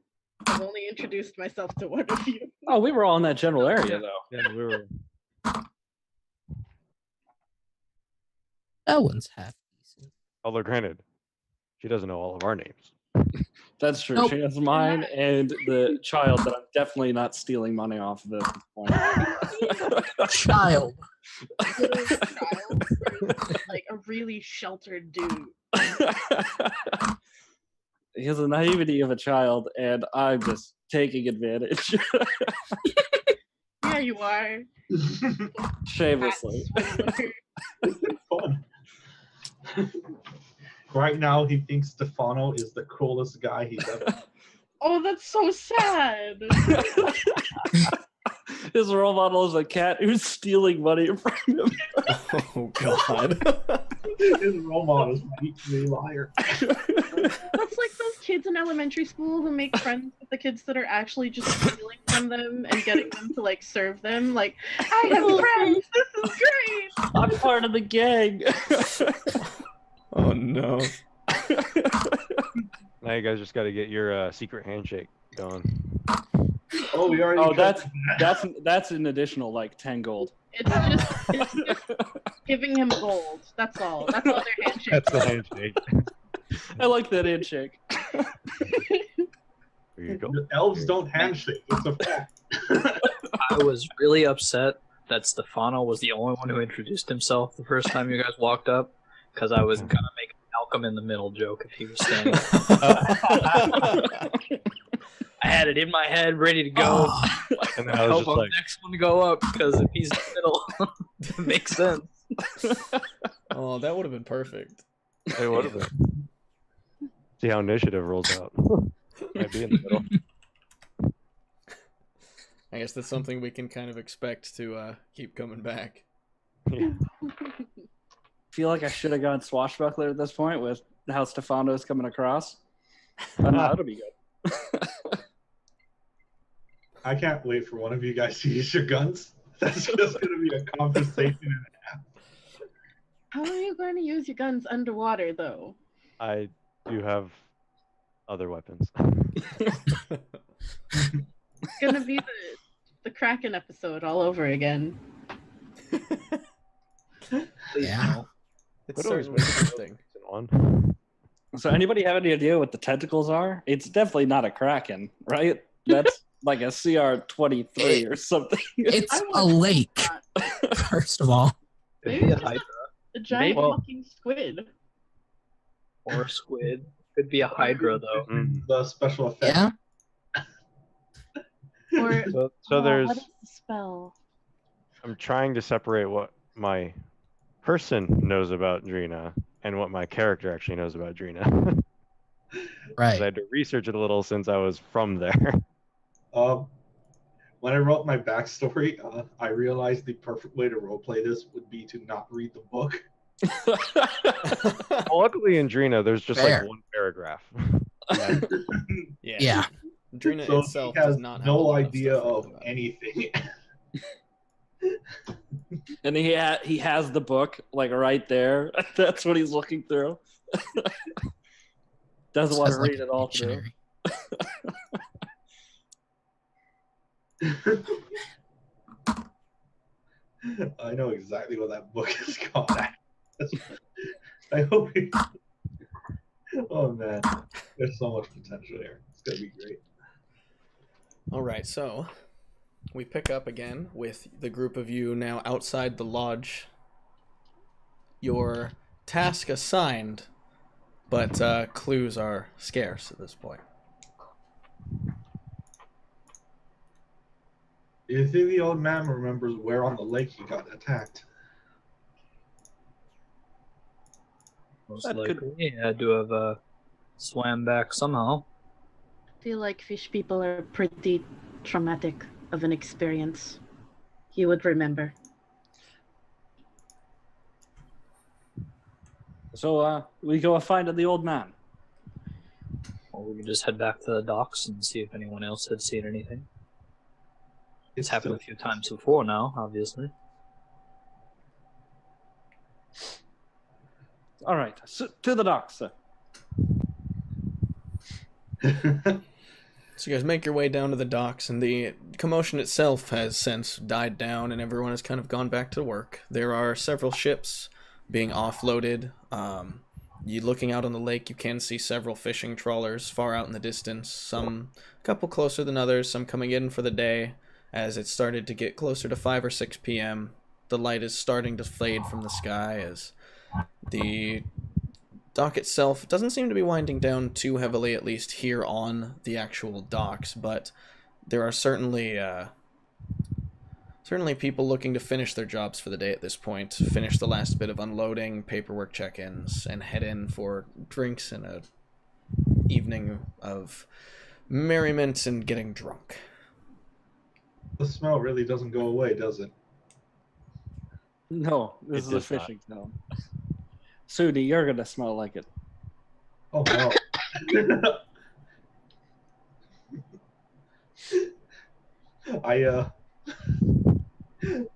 I just tug a little bit at the collar to make it a little bit higher on my face.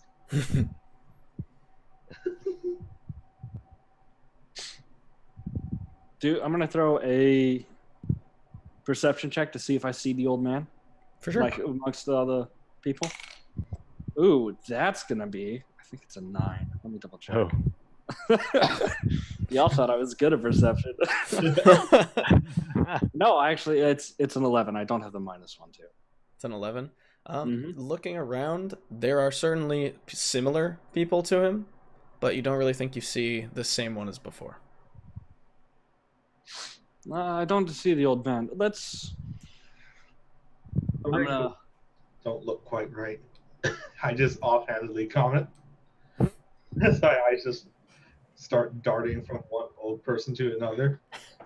Can I look around for the old man as well as that guard that he was speaking to? Yeah, Or whoever it was. of course.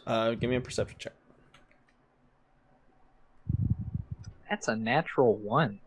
Ooh, Oh, geez. So- first one. Hey. I feel like there should be an award. First one award. Here we are.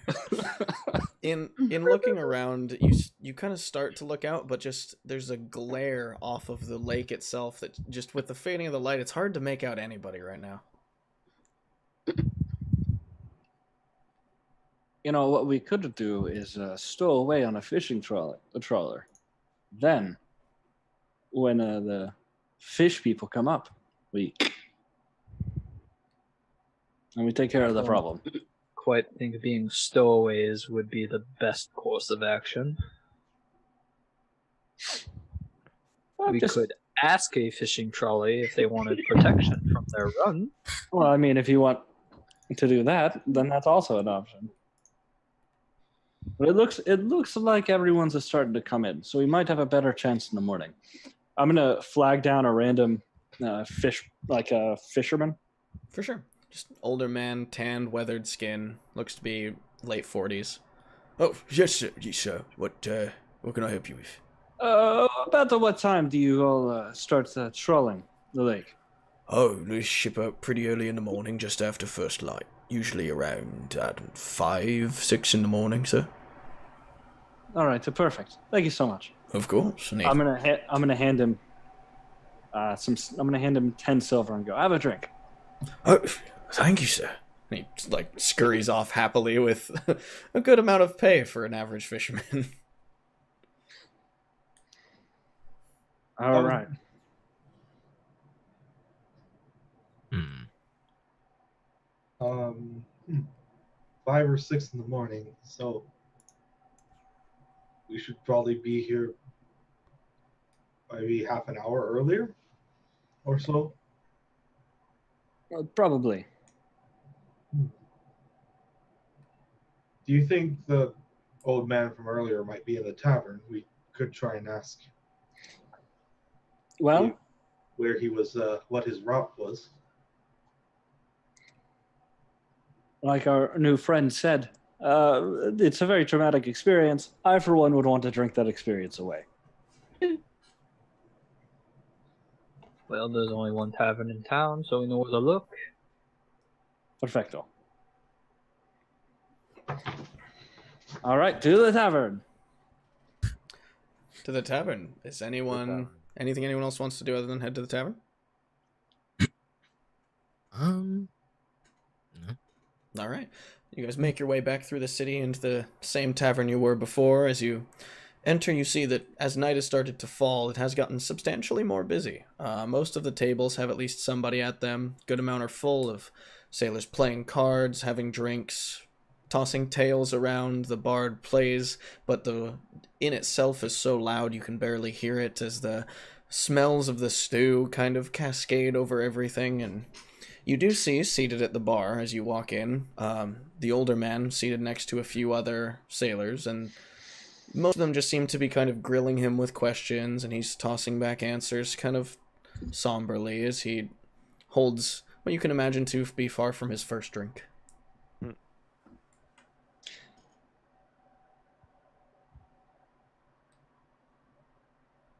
Guess we will approach. Sir, you at the docks this morning, correct? You were the one who had their ship taken. No, yes, that I was part of that ship. Yes, that was me. Whereabouts did it happen on the lake? We were on the east side of the lake, off by just a little north of where the river mouth meets the lake, when they found us.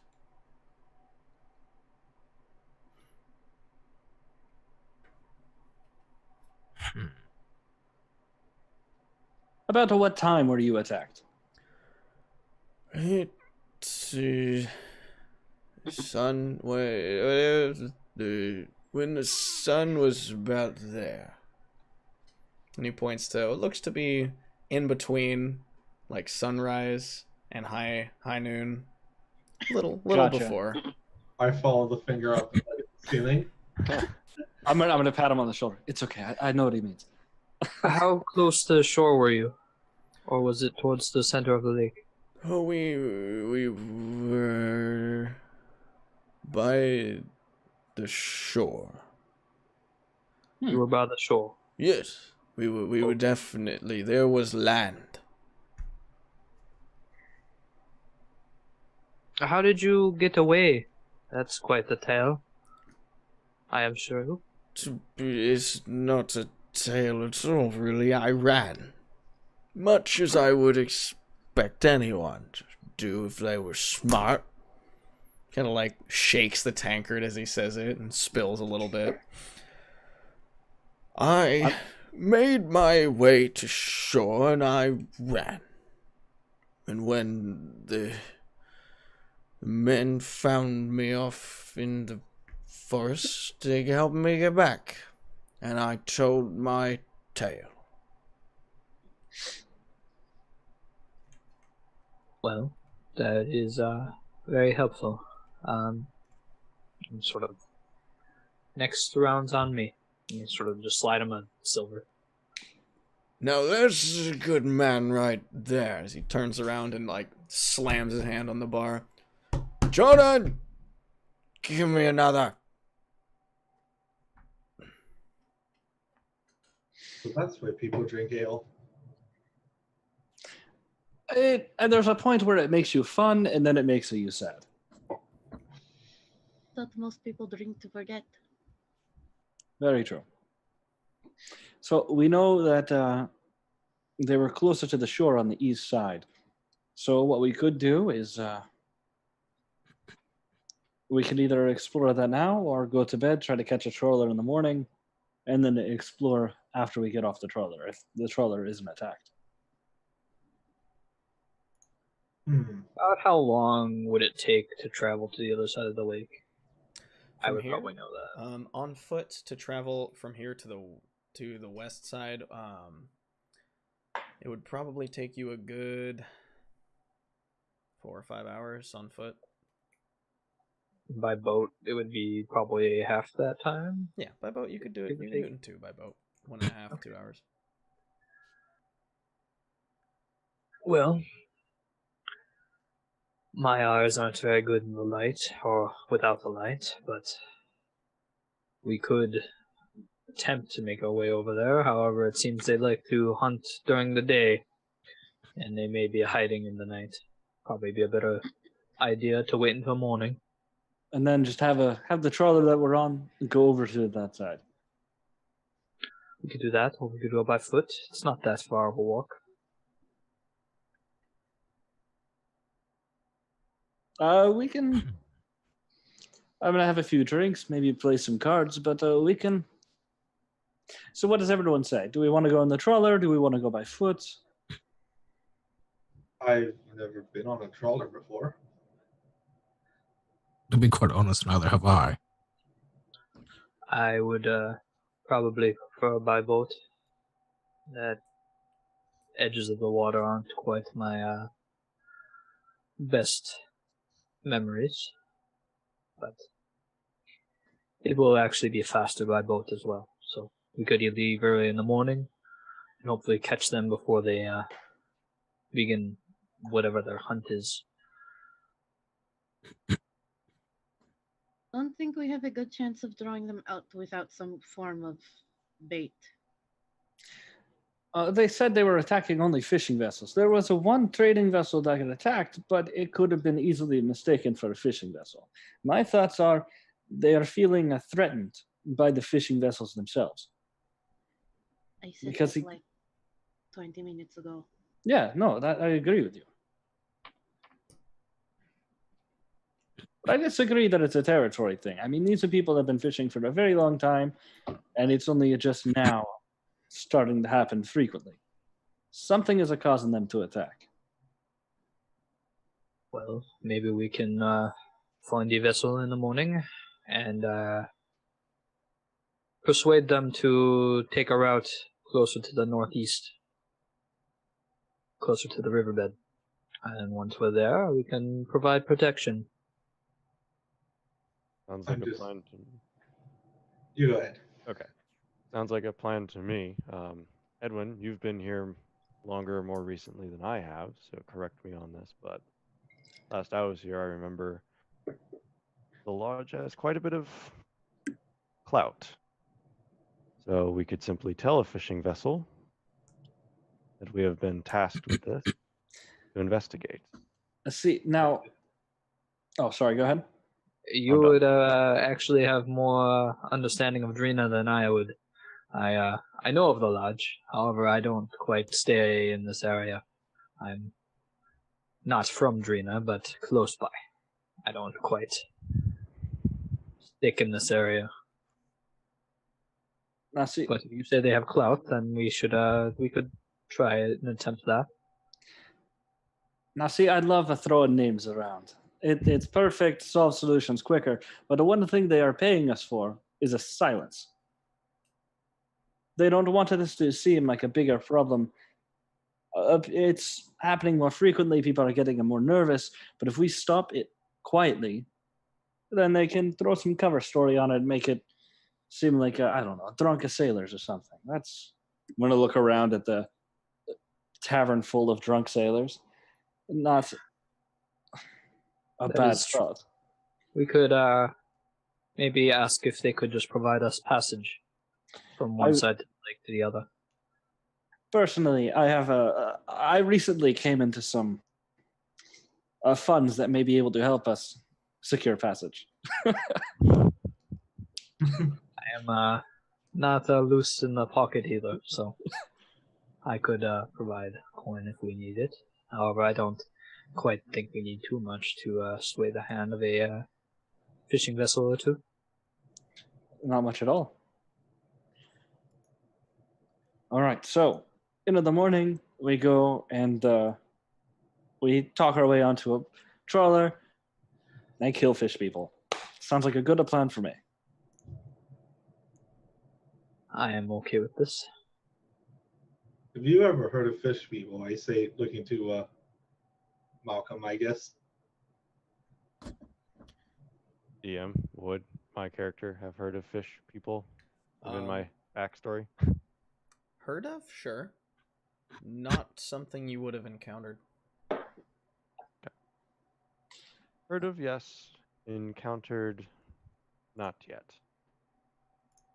Maybe it is something that's causing them to be angrier than usual. That's good to know. For a minute, I thought they might have come from somewhere else.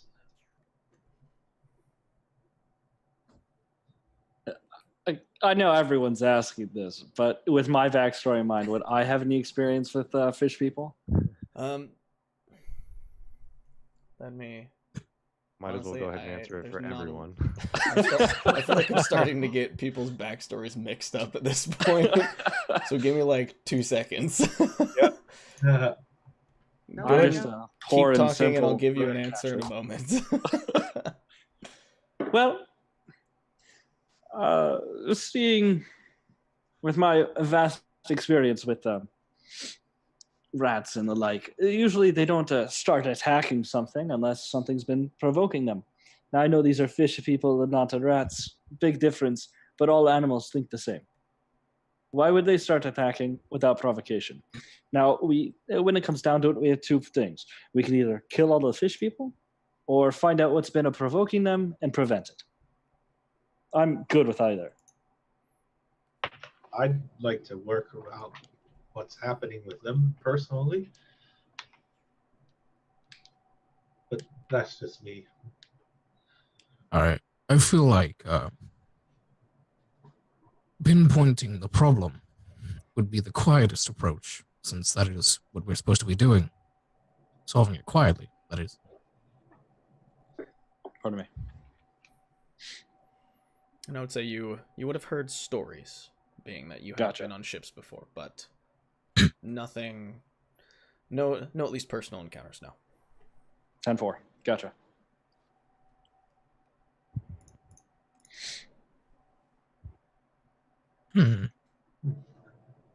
From what I've read, the old man said that these particular fish people wielded specifically tridents. Would I have been able to narrow it down from there, or is it just something that would be just, I don't know, arbitrary? That from what you know, that tends to be a relatively aquatic weapon. Like it's just a common weapon among those types of tribes and peoples. So it certainly like it did at least confirm his story a little more in just a minor detail, Right. but it didn't give you any more information per se. Okay.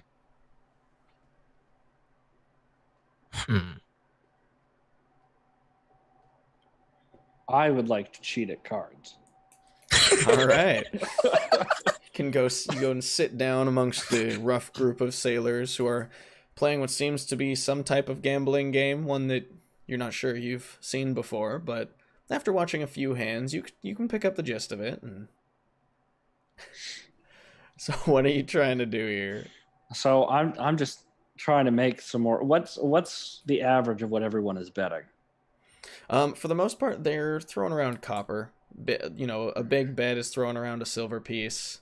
And like once in a while, someone gets really bold and puts the gold piece in, and most people just kind of fold out immediately.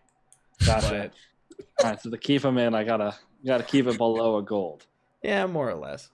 All right, so I'm gonna play a few honest hands with some copper, just gradually getting more and more. And I don't really care about losing a few copper, but I'm gonna throw down 5 silver, and I'm gonna cheat. All right. I'm gonna So slide it in. for the first 3, we'll go ahead and say you spent about like 8 copper throwing it around. Didn't end up winning any hands. But on this last hand, you started counting cards. The deal came around to you, and this was your chance to stack the deck in your favor a little bit. So go ahead and make a sleight of hand check. That's gonna be, ooh, nice. That's gonna be a 17. Can we see him doing this? I mean, you see him playing cards. Give me a perception check. Oh, boy. Oh no. I would just like to keep track of the pot. 20. So you're watching, and the way he's shuffling the deck, there is certainly something off about the way he's moving these cards in his hands. But as you start dealing this out, and you deal yourself a few cards, and as you're watching, you notice once in a while he'll deal the card under the top card to somebody before dealing the top one to himself. And you're catching very small movements that it's almost impressive how smoothly he's doing this, but you just caught onto his game and you know what to watch for here as he throws his hand down with the very solidly winning hand in this game. Making a mental note not to play cards with him. And I'm not telling them, but I'm not making them play with it either. So go ahead and rake in. Let's see, how much are people betting here? All right, go ahead and rake in like 22 silver, 7 copper for your troubles there. Nice. I'm gonna rake in that much. I'm gonna rake in all that coin, and throw down a few silver for. How much would a round of drinks for the table be? For the table with 4 of them, you could buy that with 2 silver. I'm gonna toss 2 silver to get them a round of drinks to make it seem less like I'm a dick. All right, Jordan nods from behind the bar, and after a minute or two, brings over a round of drinks as you step away from the table. I'm gonna walk back to the group.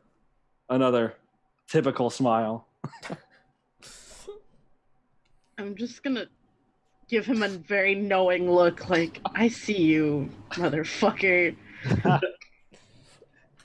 going to be watching Jordan as he goes about giving out the drinks, and when he goes back to the bar, I'm going to approach and just put my hands on the countertop, and then just like look like I'm racking my brain for a second for the right word before I just say mead. He turns around and kind of looks at you for a second. We might have mead.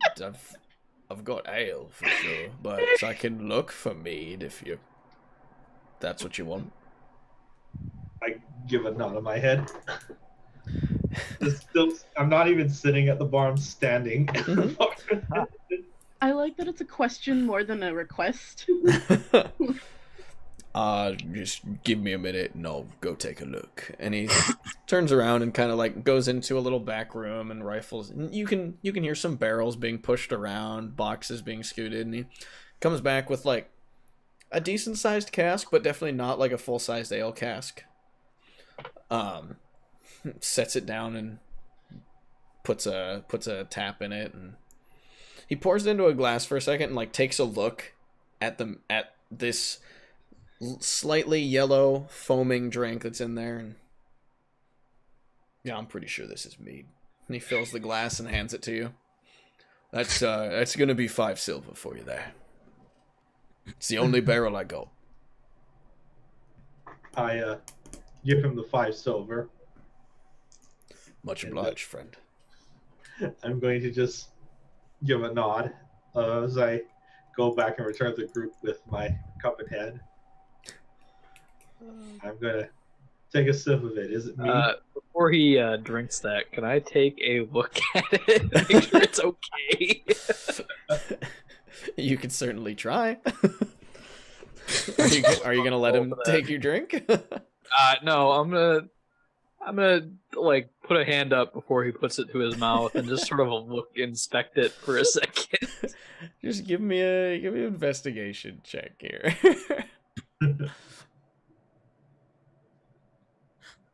14. 14. It certainly looks a little interesting. But it doesn't look necessarily bad. You know, taking a look at it, it's like it's probably mead and it's probably okay, but is it the best or cleanest? No. I read in a book once that mead is a honey wine. If it has honey in it, it can't taste that bad. I was just inspecting because it didn't quite look right to me, but you can take your drink. I'm gonna take just a big gulp of it. Give me a constitution. No. Spare the dying.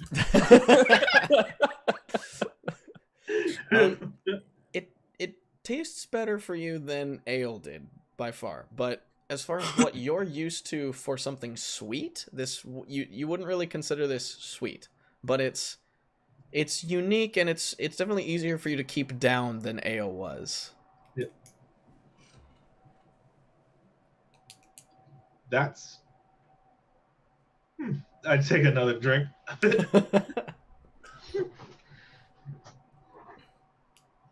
Just gonna be casually sipping it. All right. About what time of the evening is it at this point? At this point, we're probably getting to about 9 o'clock. Night's fallen.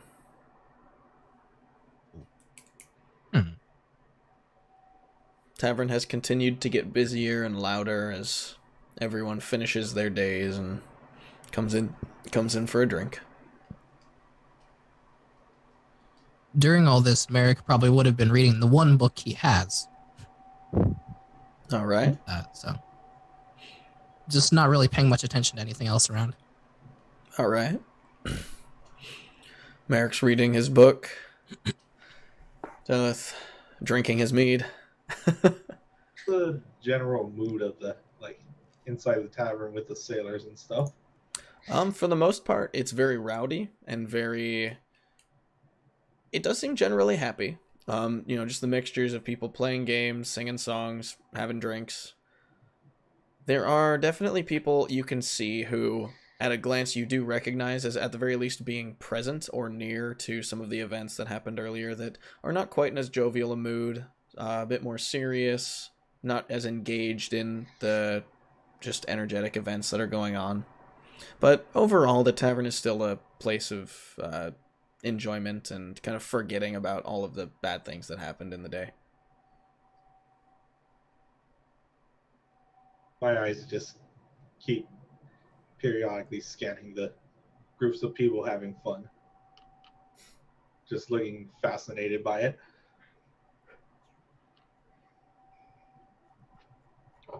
I'm gonna look at Tanith. Sorry. Are you like a shut-in or something?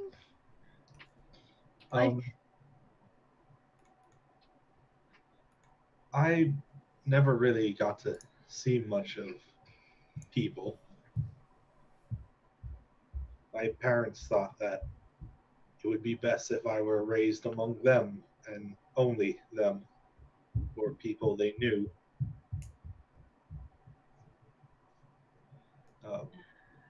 It's actually a bit of why I'm out here. Truth be told.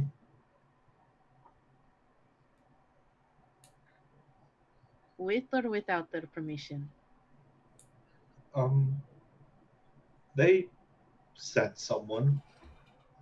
Um, The cat? they aren't with me now.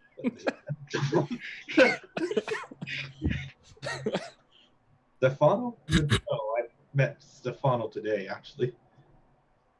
He seems so confident, so in control of everything. Like he knows who he is. It's something I never really had. I feel a little bad.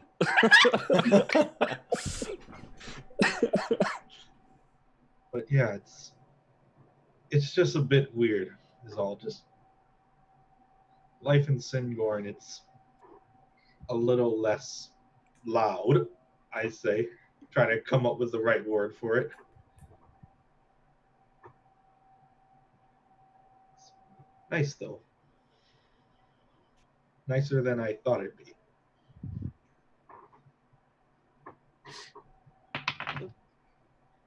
Well, good for you then.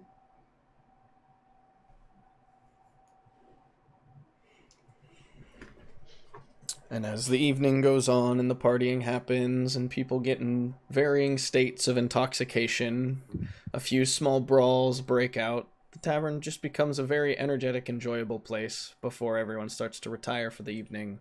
Many of them heading home, most of them heading back to other places, a few staying here at the tavern or simply falling asleep at the tables. The drunk people.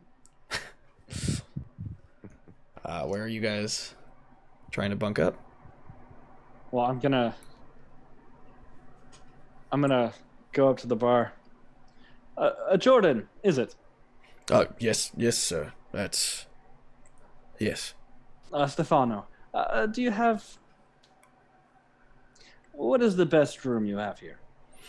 We pretty much just have all the same rooms. We don't really have a lot of them, but they're just most of them, one bed, and then a few small amenities for the person. And we do have, I think, 2 or 3 up there that are a little larger, have 2 beds. Nothing fancy. How much is one of the rooms with the larger bed? Are you looking for single or double bed, sir? A single bed. Those are gonna run 2 silver for a night. I'm gonna toss down 2 silver. He reaches under and pulls out a key that just has a door number strapped to it with a piece of wood. That one's gonna be yours, sir. Perfecto. Thank you so much. Of course. Have a good night. And you too. I'm gonna go upstairs and go to sleep. All right. Seeing the same, I'm gonna walk up. How many more rooms do you have available? Oh, we have plenty of rooms, my friend. Are you just looking for a single bed? I'll pay for the rest of my companions. All right. Single beds Double bed. for all. Single bed for all of us. All right. So for the 5 of you, that's 10 silver. Just hand him 1 gold. He takes it and thank you, sir, and pulls 5 keys out from under the table and gives them to you. Okay. I'll head back over to the table where everybody is and just sort of divvy out room numbers. We'll all meet down here in the morning. Fascinating. I look forward to it. I give I'll a head back up. Thank I you, give a Edwin. bow of my head to our cleric. Okay. I head on upstairs. Do I? Does anyone like to do anything before they retire for the evening? I'm just looking- What the fuck? Merrick would probably continue reading his book until everyone left, and then stay there for quite a few hours. It's basically asking the barkeep if they have coffee. If not, he'd go to bed. But if they do, he'd stay there for a couple more hours, just reading. Okay. I'm sorry, my friend. I'm about to head off to bed myself. I can get you a last glass of ale if that suits you. Well, sure. Of course. And he pours you a glass and sets it on the tanker or on the counter and heads off himself into back behind the rooms into his own keep. And heads off for the night himself.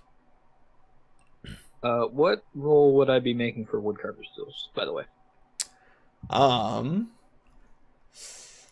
I assume just dexterity plus proficiency, since I'm proficient with them. yeah, that sounds good. Let's do that. Okay. I'm just, before I'm going to bed in my room, I'm going to finish off the trinket I've been working on. That's 9. So, not very good. What are you trying to carve? I'll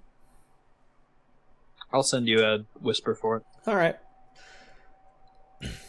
Tana's also a bit of a late sleeper. He'll look to Merrick as he's reading and just asks a little nervously, like, "But what are you reading?"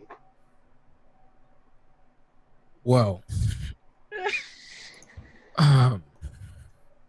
this book.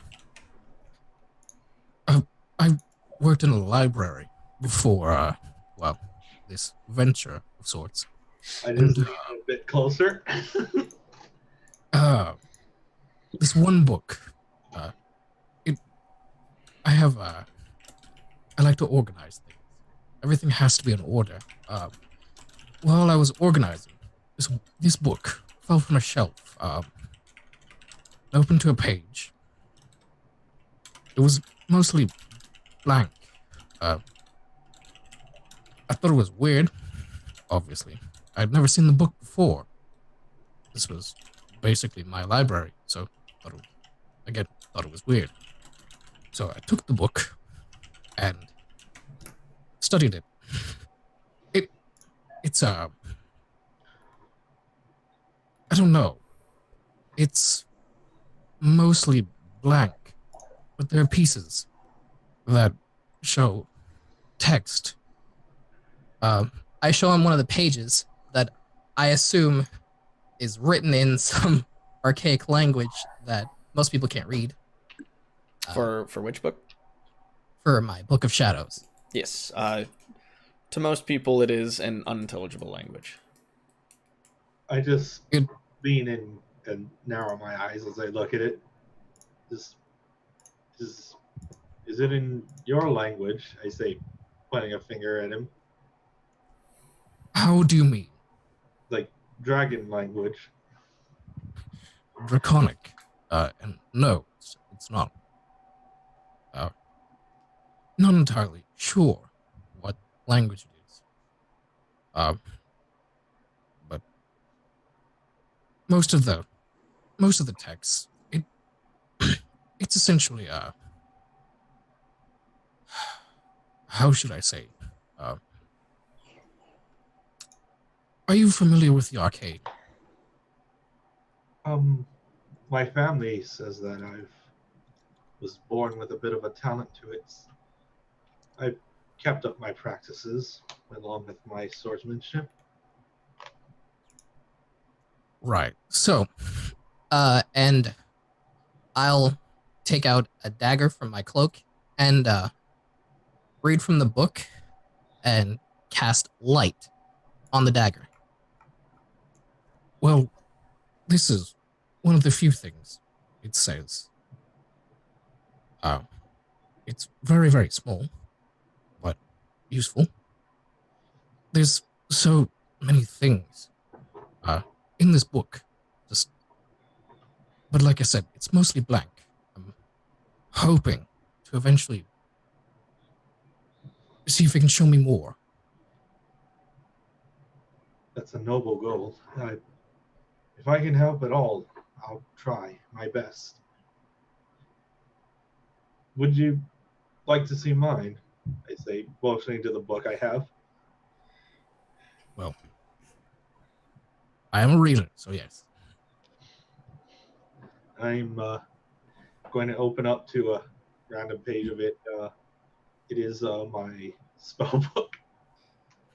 It is all in Elven.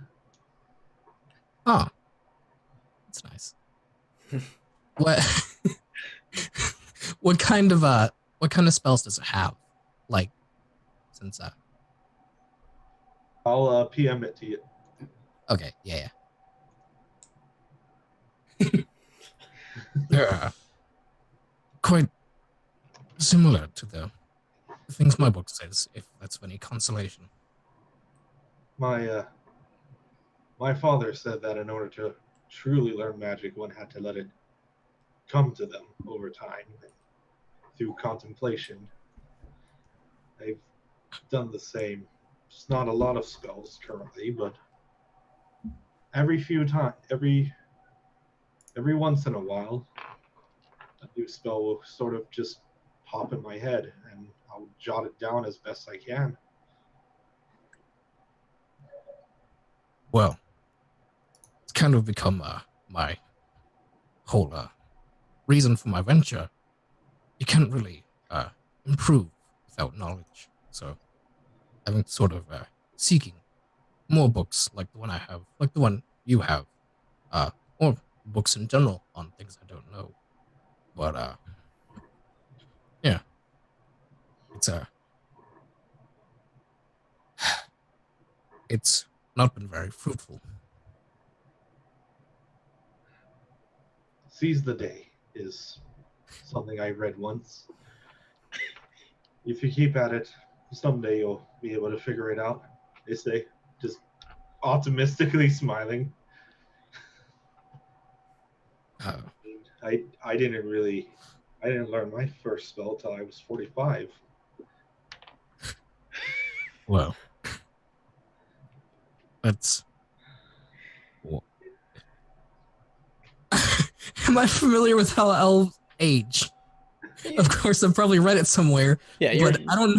You're at least familiar enough that him saying like 45, you at least know that while to you that's considerably older, it's for an elf. You do know that's still young. That's well. These things are still kind of new to me. Haven't tried them all. Haven't really done many of them, really. Haven't had the chance. Hoping to, like you said, seize the day. It's never too late to learn. I think you would have loved my parents' study if they had lots and lots of books on the arcane. They seem to love collecting them. But everything, as with them, they always kept it under a tight lock and key. Well, Still, I'm glad I met you, Merrick. I say, holding out my hand, this time a bit more assuredly that this is how you're supposed to handshake. Merrick, very friendly and probably drastically larger hand shakes back. well, I will turn in for the night. I hope you sleep well. I'm just going to give a nod. Have a good night. And I head off to my room. And about around midnight or so is when Tanit's going to go to the room he has. All right. And with the bed, he's just gonna take a seat on it, and he's just going to, like, his eyes just roll in the back of his head as he just sits there entering his trance. I forgot about that. It's horrifying. Elves. Fucking elves. So you just take a seat on your bed, and your eyes kind of drift slightly shut as the eyes roll back and you enter your trance, and the night passes. And anything anyone else would like to do over the night? Before going to bed, Malcolm would have just, looked over his firearms, making sure all is fine with them. Then you would have taken a brief look at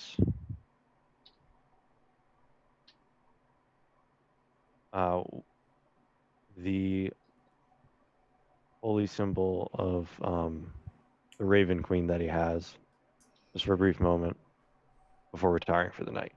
All right. And the night passes without event as all of you wake up in the morning to forcing yourselves out of bed just before the sun begins to rise as the first small bits of light begin to kind of creep over the horizon, and you make your way downstairs slowly.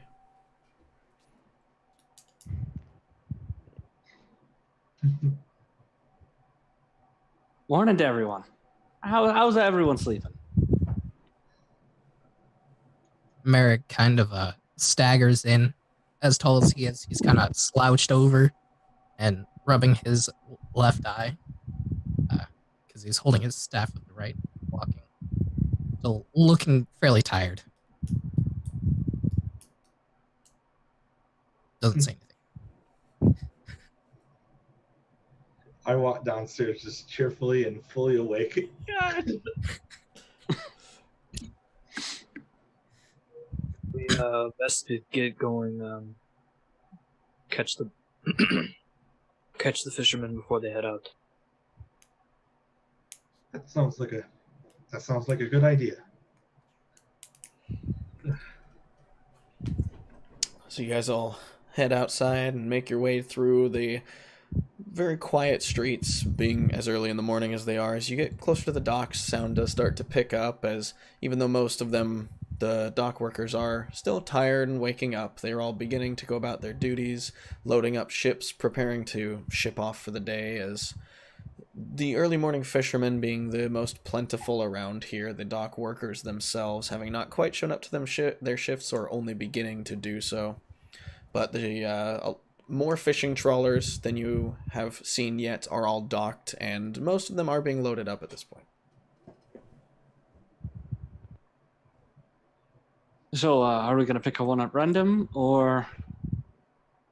I can just walk up to one. Yeah, just ask around. Sounds like the best plan. Find one that's going up towards the east coast, where the river meets it. I think the one with the most nets might be our best bet. If they are covering a wider area, they might end up stumbling upon something. True, but we should.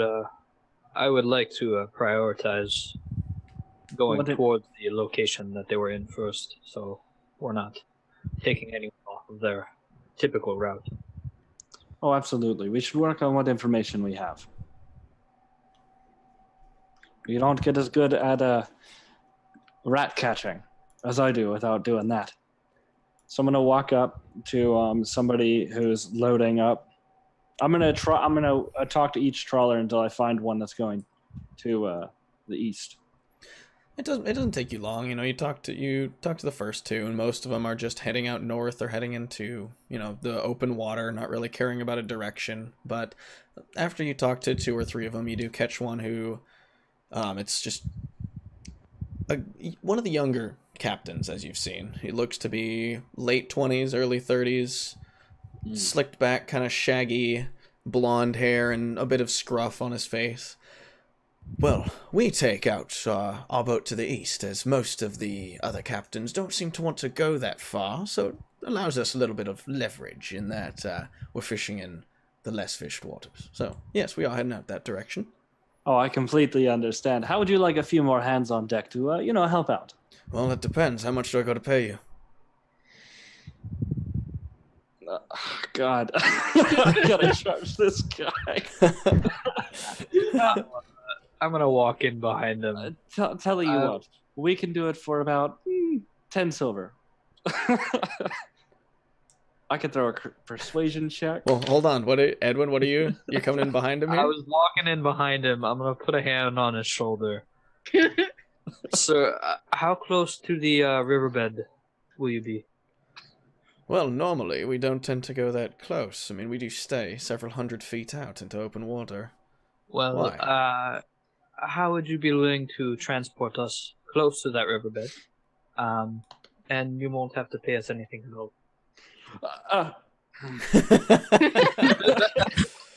Well, I mean, if you're just looking for passage over that direction, then we're heading over that direction. I don't see why not. You're only taking us a few hundred feet off course, so we can do that. I would greatly appreciate it. All I ask is you help throw the nets out along the way. I can do such that. Bring your lot on. We got to ship out. I'm gonna give Edwin a annoyed look.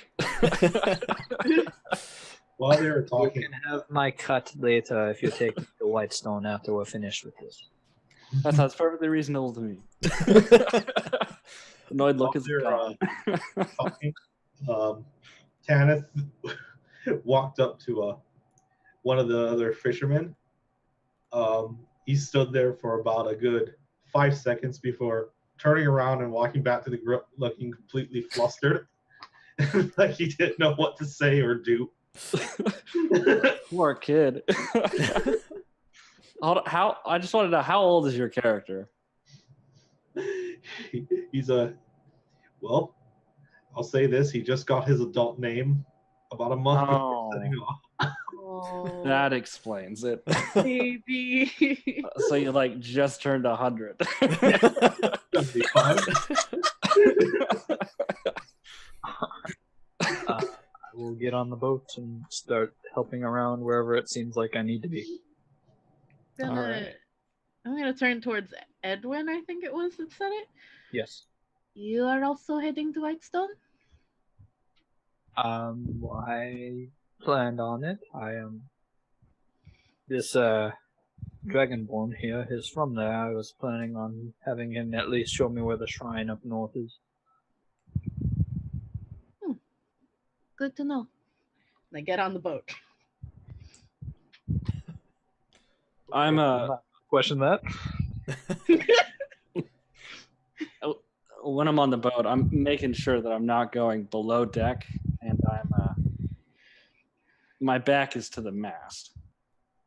Okay, Making sure nobody's like getting too close. gotcha.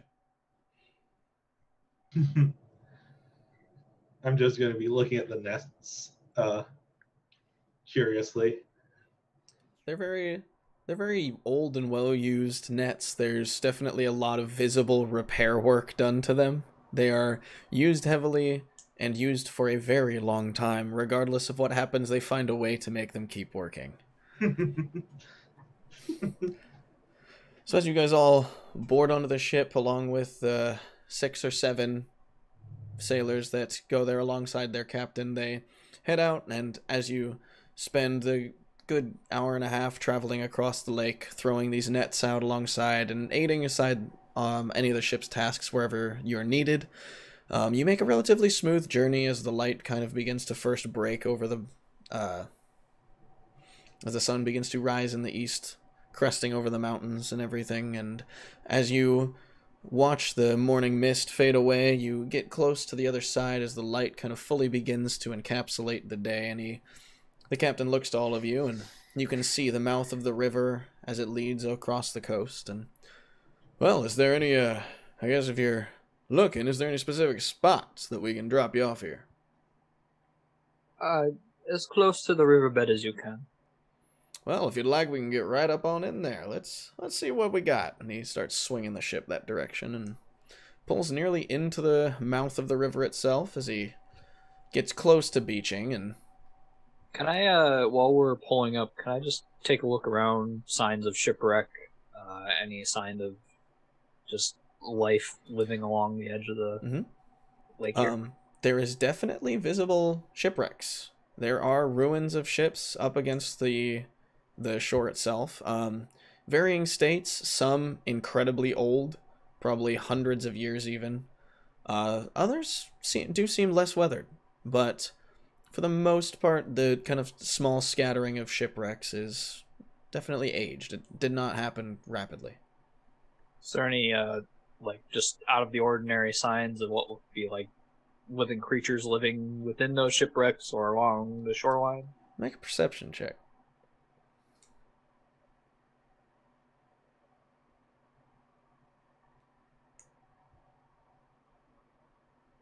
16. 16. All right. As you look, it doesn't seem like there really is a large presence of much of anything on the shoreline itself. The beach is clean of footprints. The shipwrecks themselves look mostly undisturbed.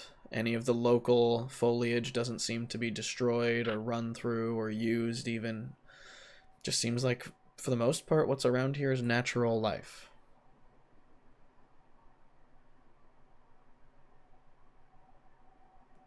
Okay, I'm good with that. All right. So as he swings you close enough that you can exit the ship and be in water that is shallow enough for you to stand in, he just gestures to all of you. Well, this is about as close as we're going to get, unless we plan to beach the ship, so that's about as far as I'm going to take it. I thank you very much. If we see you again, I will pay you back. If we need to. Well, I'll look forward to that event then. Good luck in whatever you're looking for. I'm, if not the first one off the ship, I'm the second, like close second.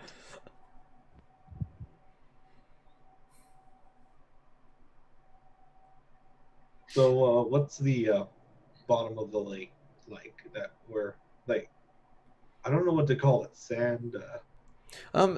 As you jump into the water, you can feel the mixture of kind of gravelly seabed with the bits of sediment and sand. That it's certainly not like a smooth sandy beach. It's very rocky. There's a lot of small stones and gravel, but there are also slicker large stones that you can find a bit more purchase on as you walk.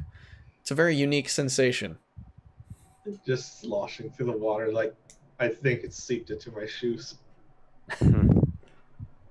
You'll get used to it. It's okay.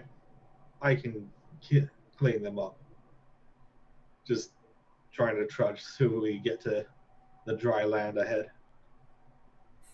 And once we're on the shore, I'm going to just use prestidigitation to attempt to clean off my boots and get the water out of them. You get them mostly dry. There's still a little bit of a squish when you walk, but massively better than it was. I can live with this. I want to take a rock. All right. I just want to find a nice rock on the ground, and I'm gonna take it. Are you looking just like a well-worn sea kind of rock? Yeah, for sure. You can find a nice, somewhat colorful for the rocks around here, worn smooth by the tide rock. Cool. I put it in my backpack. Once we're settled on shore, I want to just hold my chest for a moment and sort of say a small prayer to myself, casting guidance on myself. And I just kind of want to look around for tracks, any sign of fishmen, I would think to look for around the riverbed, anything walking in and out of water. Yeah, just give me a investigation check on that one.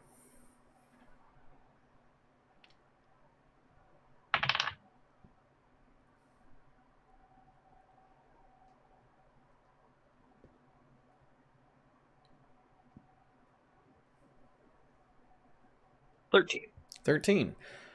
And walking like the beach itself, there are now on closer inspection, there are definitely signs of more recent tampering in some of these shipwrecks. Footprints you don't really find much. But as you look inside and kind of investigate where some of the shipwrecks have larger holds, where they have rooms that are still at least somewhat put together, there are definitely signs of recent activity of some kind. Whether it's, some of them seem to be like places where things might have been stored, as a lot of things are moved out of the way. There are several places where things have just been broken, where there are signs of fresh, whether it was a brawl of some kind, whether it was just trying to find usable wood material. There are fresh breaks in a large portion of the shipwrecks. As you move more towards the river, you do start to see what, not so much footprints as just signs of recent activity in a larger scale than perhaps like a deer.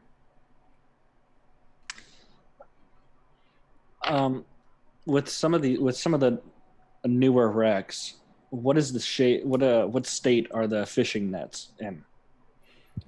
Of the wrecks themselves? Yeah, of the fishing nets with the wrecks. Most of them, if they had fishing nets, they have long since rotted away.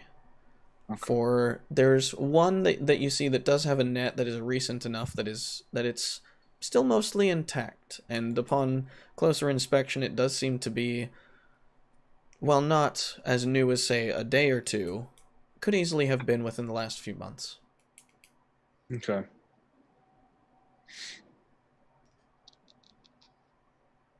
All right.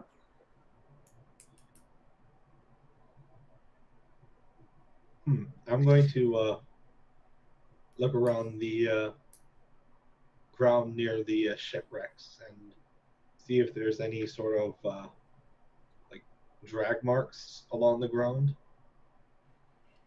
Any sort of like disturbed patterns within the, I guess, gravelly surfaces. Make an investigation check.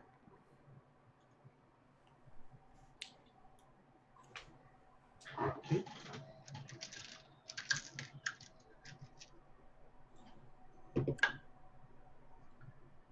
That is 19. 19.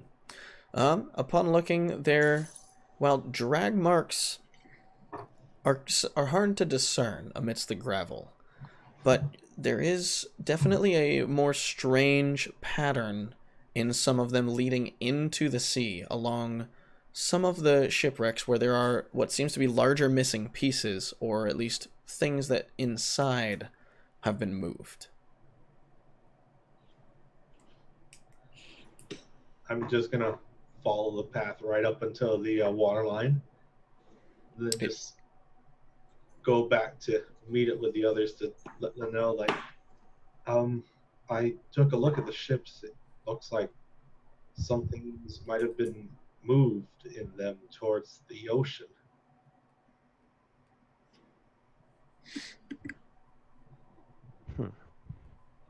Maybe whatever is attacking the ships is living underneath the lake bed then.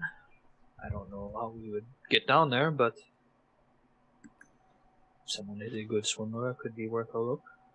Well, if it is the fishmen, then they probably do live underwater and just come up every so often. It makes sense if they're raiding a ship for their supplies. It looks like there's some pieces that have been taken off of these boats. I'm gonna point out the places where it looks like stuff has been like either removed or moved around. Just I using noticed that as well. Is anyone a very good swimmer? Just take a quick look underneath the water. I would do it myself, but it would take me quite some time to take all of this off. All right. I can take a look, I suppose. Alright, I am, may the Raven guide you. I'm just gonna give him guidance. Thank you. And if you could just hold these for me real quick. And Malcolm pulls out his pistol and his palm pistol and hands it to Edwin. Okay, I will hold on to that. Thank you. He's gonna set his hat on the sand off to the side and then go into the water, just kind of out to where the trail pointed out by Tanith was, and then kind of go under just to kind of see anything underneath, looking out into the lake. All right, give me a perception check.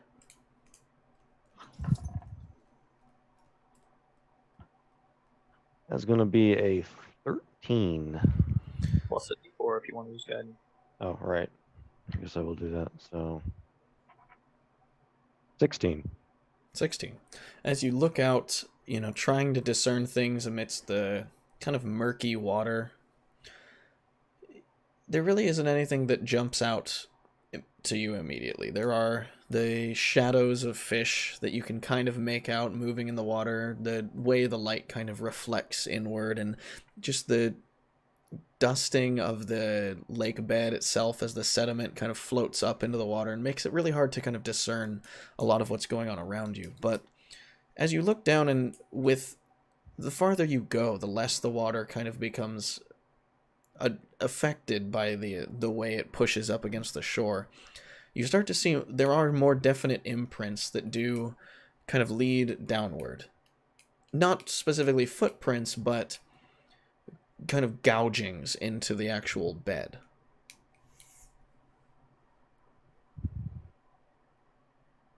And I'm guessing, from what I can tell, it just kind of continues on until I can't see it any further. It continues on for about, at least looking at the bed of the lake, you can see it clearly for maybe another 20 feet before the just haze of the water itself obscures it from your vision. Okay. I come back up and I go back onto shore and I say, definitely the trail goes down further underwater into the lake. It's hard to see much down there. Kind of hazy in the sediment, murky.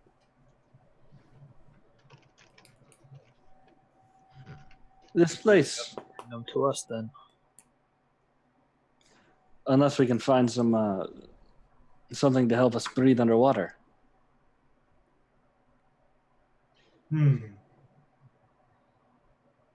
wish we could figure out how to get their attention. That would probably help them come up to the surface. If they're going that way, and Tanis just starts muttering like, "Old man said sun was right about there," with his finger trying to trace where the old guy had pointed up.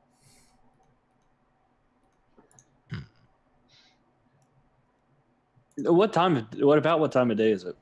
At this point, you're getting to probably close to 8 or 9 o'clock in the morning. All right, so even it was closer, I'm guessing to around 11, that just from the old man's drunken description of where the sun was, closer to around 11 when the fish people attacked.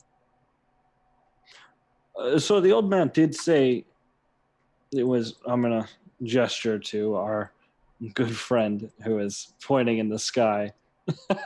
He did say it was about that, and the sun... Calculations that you should just see going by his head face. The sun isn't quite there yet, so I'd say we still have a few hours before any real chance of activity. If the trail goes that way, I say, pointing out towards the lakeside, do you think we could get one of the fishermen that we hired to drop a net there? That's a good point, but is the trawler still there, or did they already leave? They're not that far, but they did not stay. They started going back about their routes.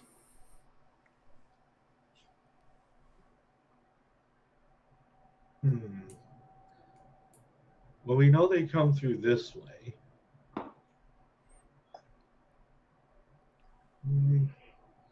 Just start trying to come up with an idea. If we could get them to come up here, they'd have to run back there, but how do we get them up here? He's just saying all this out loud. Just hand his chin. If we knew what was provoking them, we could solve this quicker. So he said they picked him up and around in the forest. I'm going to look for tracks of the old man, like any human-like tracks running from this area into the forest. Okay. Do investigation. Ooh, that's going to be 20, but not natural. Heathen's 20. You got it. Yep. So You start kind of searching through the forest and pushing away from the lake bed a little bit farther as the sand just doesn't seem to be giving much information. And as you get a little bit farther in and you get into where the sand turns to mud and the dirt starts to give way, and you do start to see some remnants of some day-old footprints that are heading back around the lake towards the west, like northwest area. I'm gonna call out to them, and I'm gonna walk back to the group. I know where I've left the tracks. I'm gonna walk back to the group. I found some tracks. I think it would be, since you guys have noticed some activity here, it might be good to have a group here, and I could follow the tracks alone. And I see if there's anything on the way. Are you going to be okay on your own? Don't worry. There's a little bit of danger, but because it's on me, you won't get there is no fee.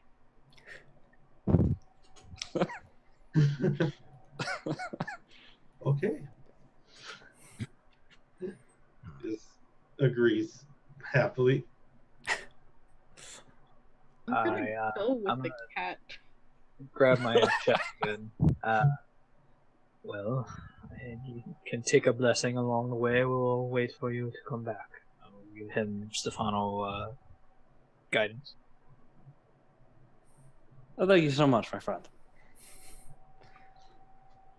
Feel the little bit of a warmth in your core as you start to walk away from the group back towards the tracks you found. This isn't a lust for money. What is this?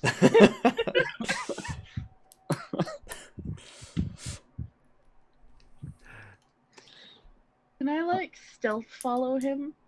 I was also actually about to sneak, so. All right, so both of you give me stealth checks, and Stefano also give me a perception. Well, no, actually, what's your wisdom? Your modifier, at least.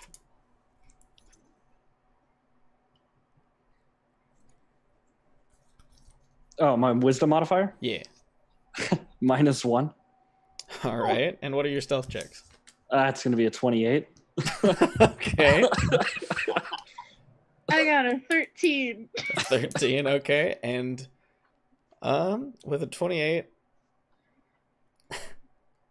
you know, I'm not very wise, but you'll be damned if you spot me. Soraya, why don't you go ahead and also give me a perception check here? Okie dokie. I have a plus God 1 to damn it, perception. that's the same number that I got last time. I have 9. All right, so You're going in jail. so you, Stefano, you disappear into the forest, and Soraya, you manage to follow his tracks for a little while before you just, in the midst of the foliage, the underbrush, the way the muck kind of scrambles footprints, and the way just everything else seems to just be fighting against you or keeping track of him, you lose sight of where he went. You're still at this point you're a decent ways away from the group, but you're not too far, maybe a mile. Oh boy. Stefano, what are you doing? I'm trying to follow these. I'm looking around as I'm following the tracks, trying to see if I spot anything, like, I don't know, anything that he might have dropped. I'm just looking for anything of importance. Give me a survival check. Oh, that's going to be a 14. 14? So as you're following these tracks and moving your way through the low underbrush and finding your way, following what at times become hard to follow tracks, sometimes they're almost indistinguishable from the other just animal tracks through the muck. But you do manage to follow it, and it starts leading surprisingly a little further inland. And as you start to actually find pieces of broken wood, you find a shattered barrel, you find a broken crate, you find bits of odds and ends of things you might find on these ships. As you move a little farther, you do start to see more cleared areas, broken underbrush, broken twigs and branches, even in a few places a toppled tree. And as you move a little farther inland following this trail, you see off maybe a mile farther the beginnings of a cave system, or at the very least an initial cave, sticking out, pushing its way out of the muck. And the tracks go right into the cave? They go that direction. I'm gonna go to the mouth of the cave, but like still trying to maintain, like in case anyone's just standing in the shadows. All right. Like I'm gonna take a look in. I can throw a perception check if you want. Yep. Yeah, you do.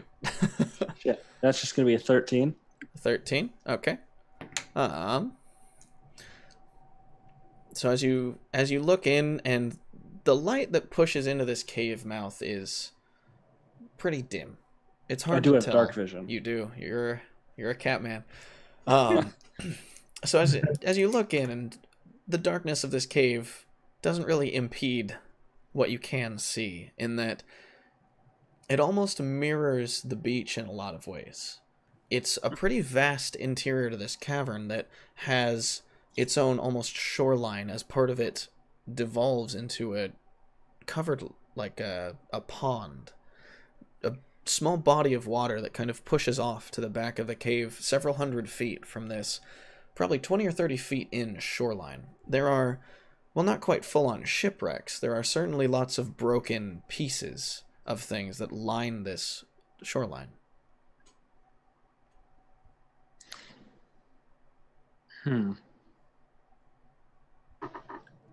I need to have a little bit more information before I go back to the group with just, hey, I found some broken shit in a cave. So I'm going to start to climb the walls so that if there's anybody on the floor, it'll be harder for them to see, because for some reason nobody looks up. Okay. And I'm going to sit there for about 5 minutes to see if there's any movement or anything. Okay. Give me an athletics check. That's going to be a 19. All right. So as you manage to keep a very solid grip on the wall, not in a way that is even compromising the way you're trying to keep low and keep hidden. And for a few minutes, there's really no movement. It seems like no one's here, but as a little bit of time passes, you start to see some ripples begin in the water and some change as several humanoid shapes do emerge and start picking things from all of this wreckage and objects that are kind of scattered and lining this shore. A few you track as they walk farther into the side of the cave that you off towards the away from the mouth, and looking a little closer, you see that over there are stacks of barrels and crates in much better condition than most that are along this shore. And as they head over, you see them pick up one or two, some of them heavy enough that it takes two of these humanoid figures to carry, and take it back into the water with them. Okay. How tall do these humanoid figures look? They are decently tall, 5 to 6 feet at a guess. Okay.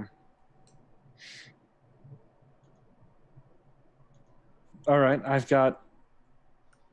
found the thieves, so I'm gonna wait until the movement like kind of slows down, or I get an opportune time to like slink out of the cave and head back to the group. All right, give me a stealth check. Oh shit. This is where it's gonna be bad. That's gonna be 21. All right, you Hold do. on. Actually, that's a 23. Oh, I was hoping you were going to tell me lower. As as you start to slink out, you hear this like, and you immediately freeze, looking back for a second as you kind of question if you were discovered, but you just see them conversing or speaking to each other as you work your way out without much of an issue and find your way back to the group. Gotcha. All right, so I have a good news. How many figures were there? About? To your count, you saw at least 5. 5? All right, so I have a good news. I found them. And I just realized I never used guidance. I found them. And there's about the 5 of them. They seem to be collecting crates and barrels. And they're in an underground pool covered by a cave. I say we head there then. Seems like they might be connected to the lake in some way. You said you followed the old man's tracks. Yes, I don't know why it led me to the to that, but I may have gotten. There's a lot of muck. I may have ended up following some other tracks, but they did have pieces of broken wood, containers, and etc. And then I found inside of the cave they had crates and the barrels, like you would find on a ship, in one side, like in an alcove. That seems like that should be our first stop. Maybe we can finish this job quickly. It seems like more of a robbery than an attack of aggression. And if that's the case, I think we should bring some of these. We should find out if there's any others that they have. I saw 5 humanoids. I cannot tell you what they were. They definitely. I don't think they were a human. They came out of the water and spoke some strange language. Well, let's go deal with these, whatever they are. All right. So, without any objections, I'm going to go ahead and lead everyone to the cave. I have a question. Did he leave me in the forest? You lost him and he kept going. So I mean, but you could have found your way back easy enough if that was what you wanted to do. I wanted to find out where the fuck he was going. So then, give me a survival check. Oh boy. I'm not good at that. Oh, I'm really not good at that. That's a 1. You have 0 idea where his tracks led. Dice jail, Jesus. Wasn't there a one more? A woman. Followed after you. Left me in the Yeah, assumed you were together. Oh, I assumed I didn't see her after a little bit. I assumed she went back. That's going to be an issue. Well, Now we have to find. So after not finding where he went, what would you have liked to do? I'm gonna climb a fucking tree and try and see where I am. I mean, climbing up there, you're not in a familiar area, so it's kind of hard to get your bearings somewhere where you don't know. But climbing up, you do get at least enough of an idea that you know where the beach is and where it would be to go back. But going forward, you can kind of just see into like denser forest as well as possibly what might lead you into some other beachhead along the lake.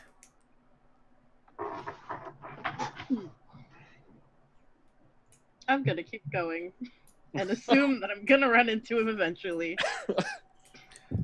All right. All right. So you're gonna. Well.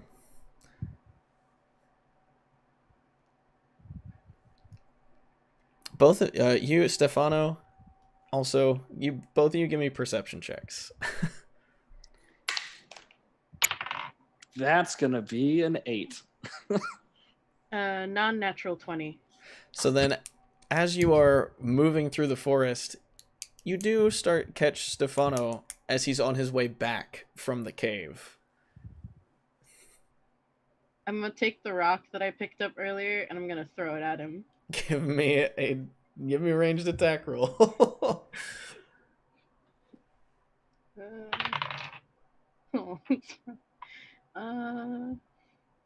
Would this be like the same as a dart? Almost? Yes, but it's an improvised weapon. Okay. Like 15? What's your armor class, Stefano? 16. All right, you throw it and it kind of like whacks into the leather of his armor off his shoulder, but just kind of gets his attention more than anything. Oh, there you are. Where did I thought you went back into the group. No, I tried to catch up with you, but you disappeared. You would think it would be easy to track a cat man in the forest, but no, you are not. You're very hard to find. I wouldn't be very good at my job if I was easy to find.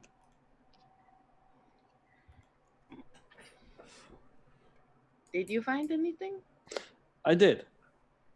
I'll explain on the way, and I'm gonna tell her everything as we go back to the group. Was that a dumbbell?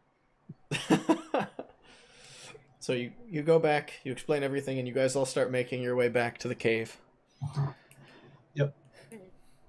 And as you approach the cave where you see now, all of you can start to hear as you approach this bit of activity going on from inside.